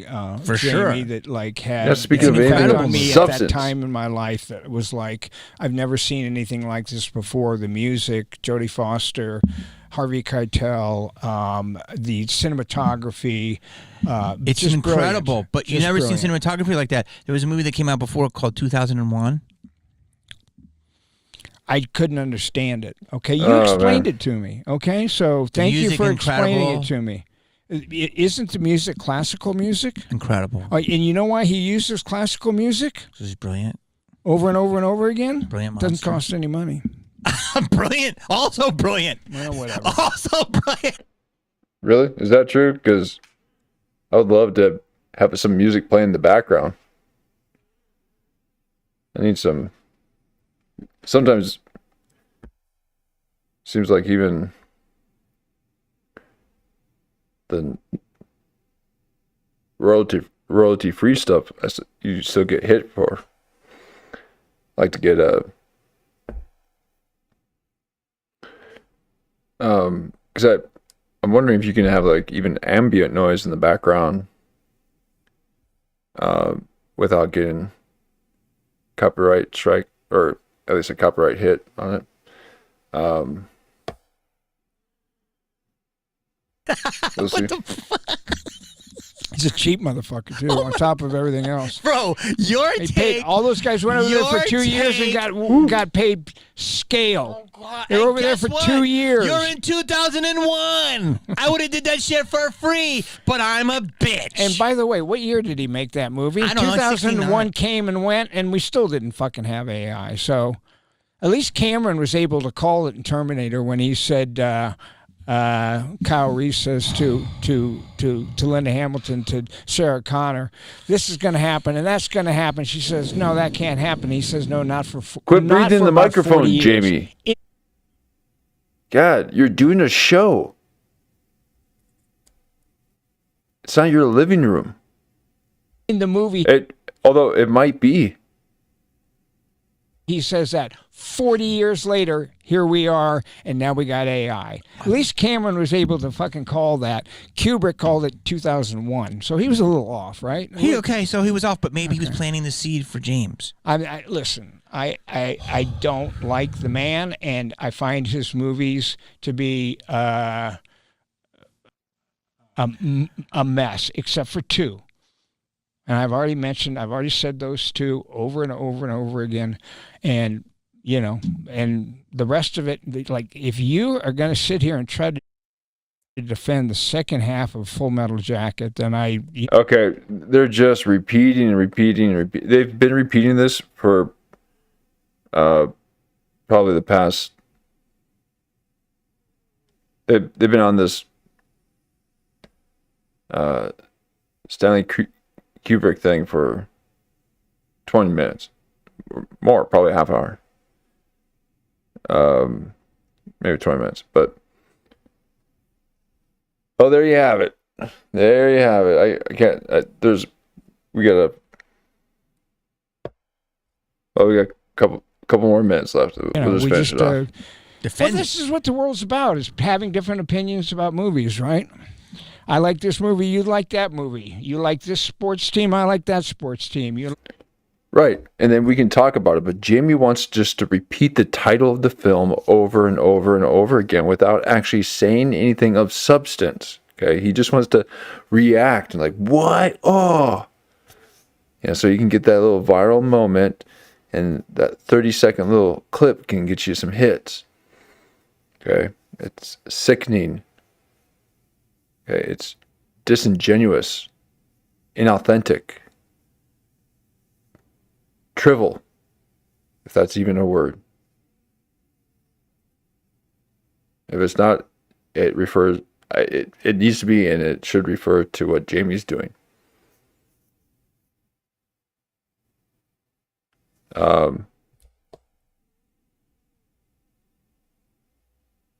What? Just filler. Like this music, I like that music. I like border securities. You and I love open borders. You asked me at the beginning if I thought people should be allowed in this country illegally, and I said no. I know. So don't throw that at me. All right. When we started the podcast, I answered that question. I'm sorry. Okay. You know what I was being? An asshole? A cunt. Come on. Buddy. I think this is a good place to end it. All right. I could talk to you for 7 hours. Do you know how long we've been here? No. Over 2 hours. No. Are you kidding me? Exactly, because you enjoy me. See, exactly. You've been... Exactly, because you've been enjoying me. He's like, no, I'm late. I actually have somewhere to be. What are you doing? I only said I can only be here for an hour. It's like that. Exactly, man. Or he's like, wait, what did he say? He's like, over 2 hours. No, are you kidding me? Exactly. He's like, are you kidding me? It felt like 4.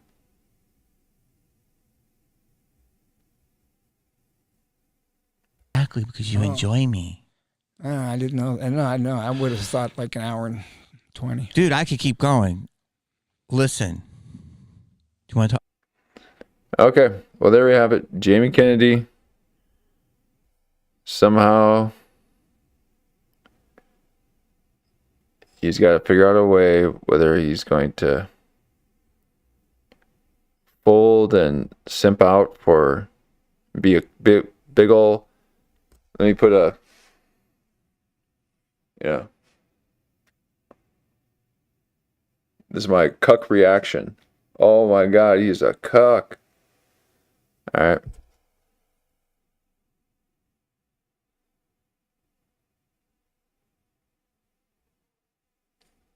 Raise your hand if you're a cuck for Michael Biehn.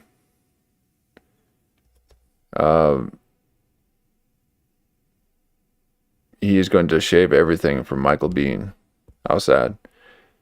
That is Jamie Kennedy.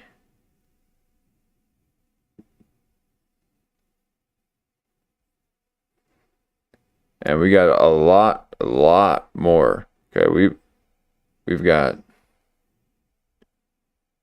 we're gonna have a day where we just go through all these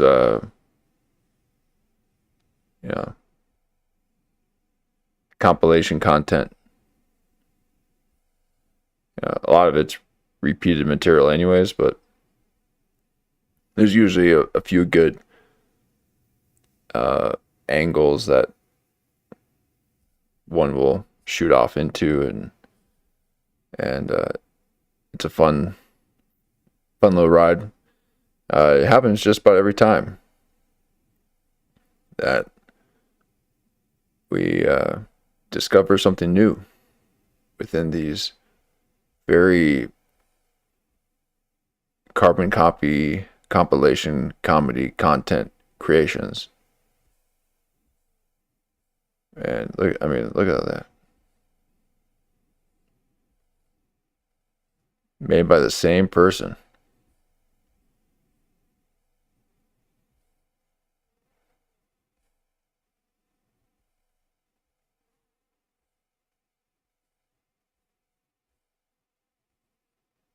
Or maybe they're being funded by the same person. So we got a lot of that, and we also have a little bit of maxing. A little Shane Gillis, and we checked in with After Tonight. They're trying to reach their 2,000 sub goal.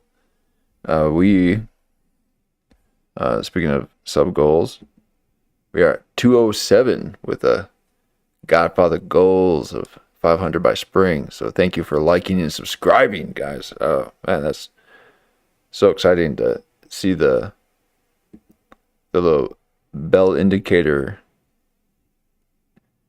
showing that I got subs. And so I just want to thank you for hanging out, and you guys in the chat. Thank you so much. I mean, that there's nothing that helps a small channel more than hanging out in the chat, and it shows that that people are sticking around. They call it sticky. So thank you. They won't bottleneck me for too many more after that little stint I did with baby Keem yesterday. So I'll probably do probably bottleneck me for a couple one for that. That was fun. But we got a lot. Oh, and again, we got another Kerp. Okay. Another Kerp to check out. And it being Friday, so that'll be Saturday maybe. So sometime over the weekend, we got to do that because he's probably out and about doing some shows, and he's going to come back and lay down another 4 or 5. Okay, he did 1, 2, 3, 4, 6 in 8 days, 10 days. That's pretty decent. Pretty decent. Now, if you take a look at my numbers, and each one's an hour, hour and a half, hour 45, pretty nice. In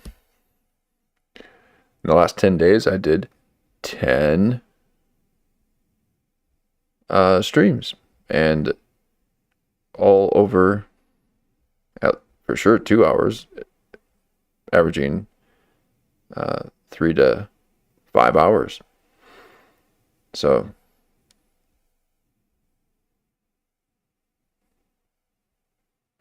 who's giving you more, folks? Who's giving you more? Well, Kermesker, of course.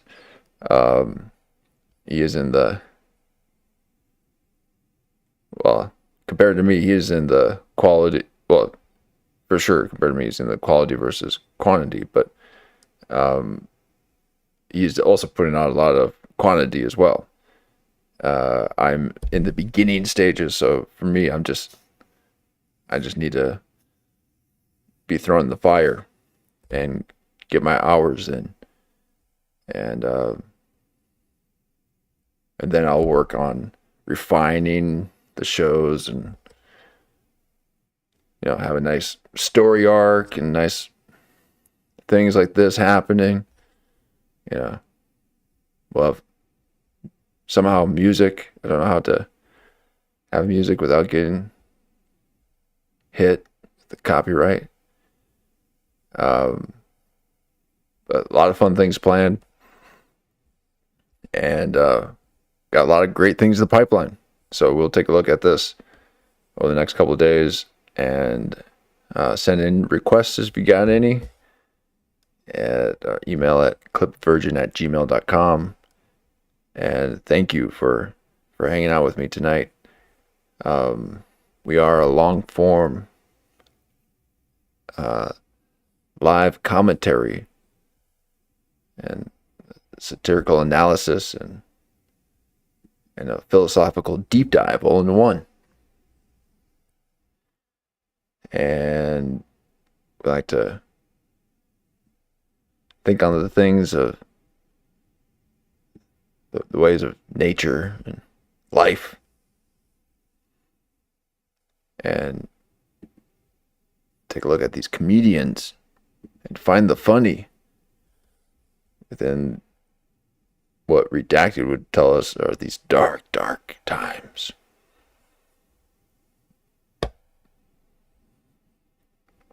So, very much appreciate it. We will be taking a look at the vast amount of compilation content.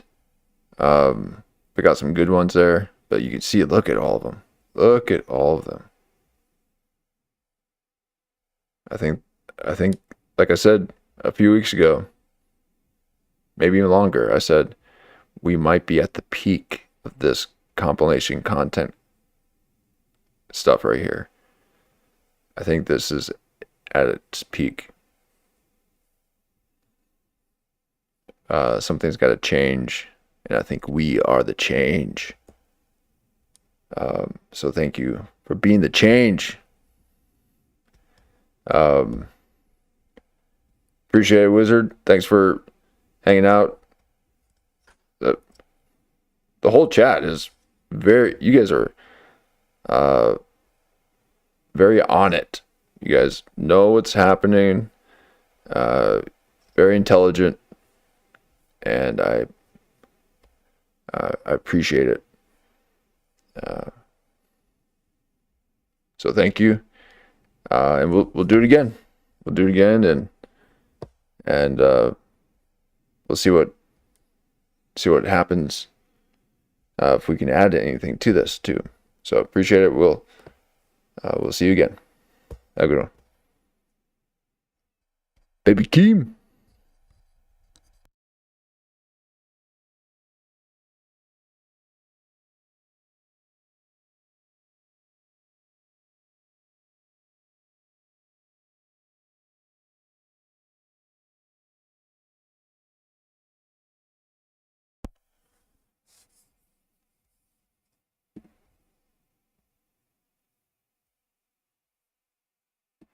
Why don't Baby Keem send us out?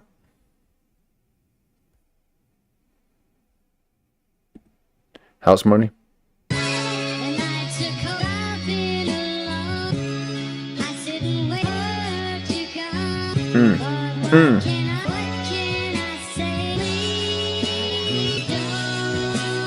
I took that girl to my pad.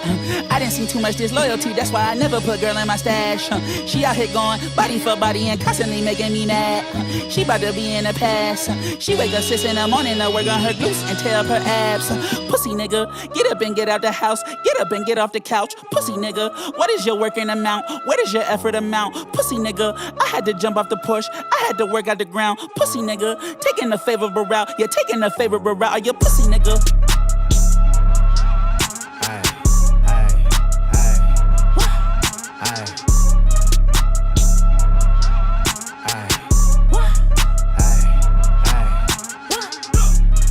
My semen, if I'm in this bitch, then I'm ready to crash out. I'm holding resentment, my mama so petty, she left me in back at the stash house. I packed out the building, if you at the show, then that mean that you ready to black out. That mean that it's too late to back out. The cameras is all about to act now. I pack up your tribe, I still got the stripes. Gorilla, you scoffing at Heightened. She's feeling alive, the music is right. I fold that girl up like karate. Got 2 at a time, you blew up the spot. It's time you get blue from the lobby. I find me a new carbon copy, cause you out here moving too sloppy. Walking in the party, I don't feel no party. What the fuck, powered up, who gon' stop me? He a dub, she a bust, and I'm godly. Is it fake, is it love? Probably. I smell something. Pussy, pussy, I smell something.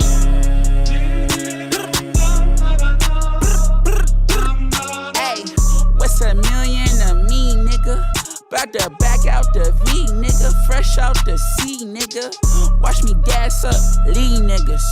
We can hit the same hoe, she bring that ass out for me different. He put his name on his chain, what the fuck he got a name for? Niggas know my name, what the fuck I need the chain for?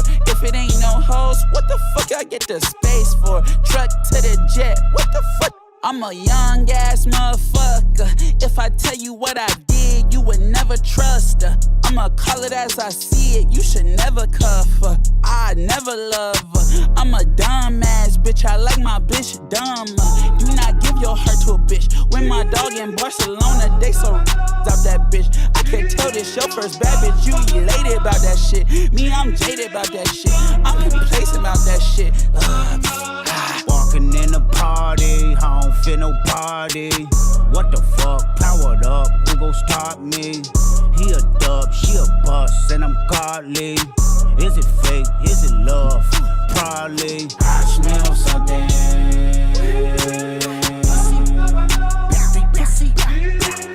I smell something.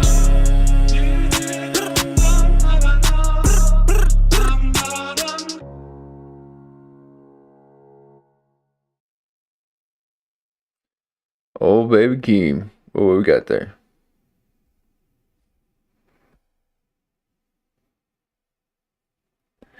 I gotta give me a little more casino. Love that casino. I'll take a circus freestyle.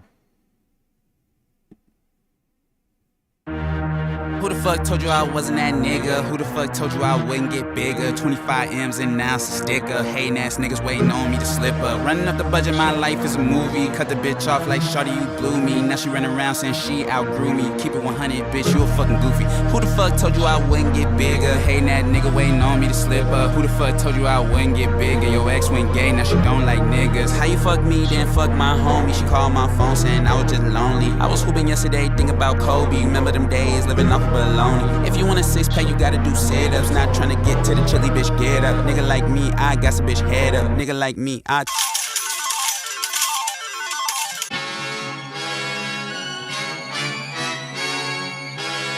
Oh yeah.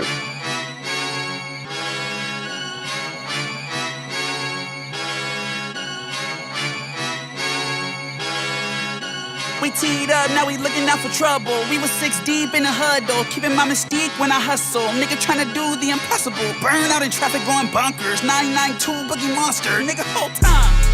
Nigga Nigga, whole time it was us. Nigga, whole time you was inside, I was outside in the mud. Nigga, whole time seen a bitch lying, but my nigga swore I made it up. Nigga, whole time calls from my ex bitch, we are never making up. Nigga, whole time tattoos on the thigh, panties go to the side. We just trying to stay alive. Carolinas with my year, I ain't tucking no chain. Then my jury hang like my little brother Keem.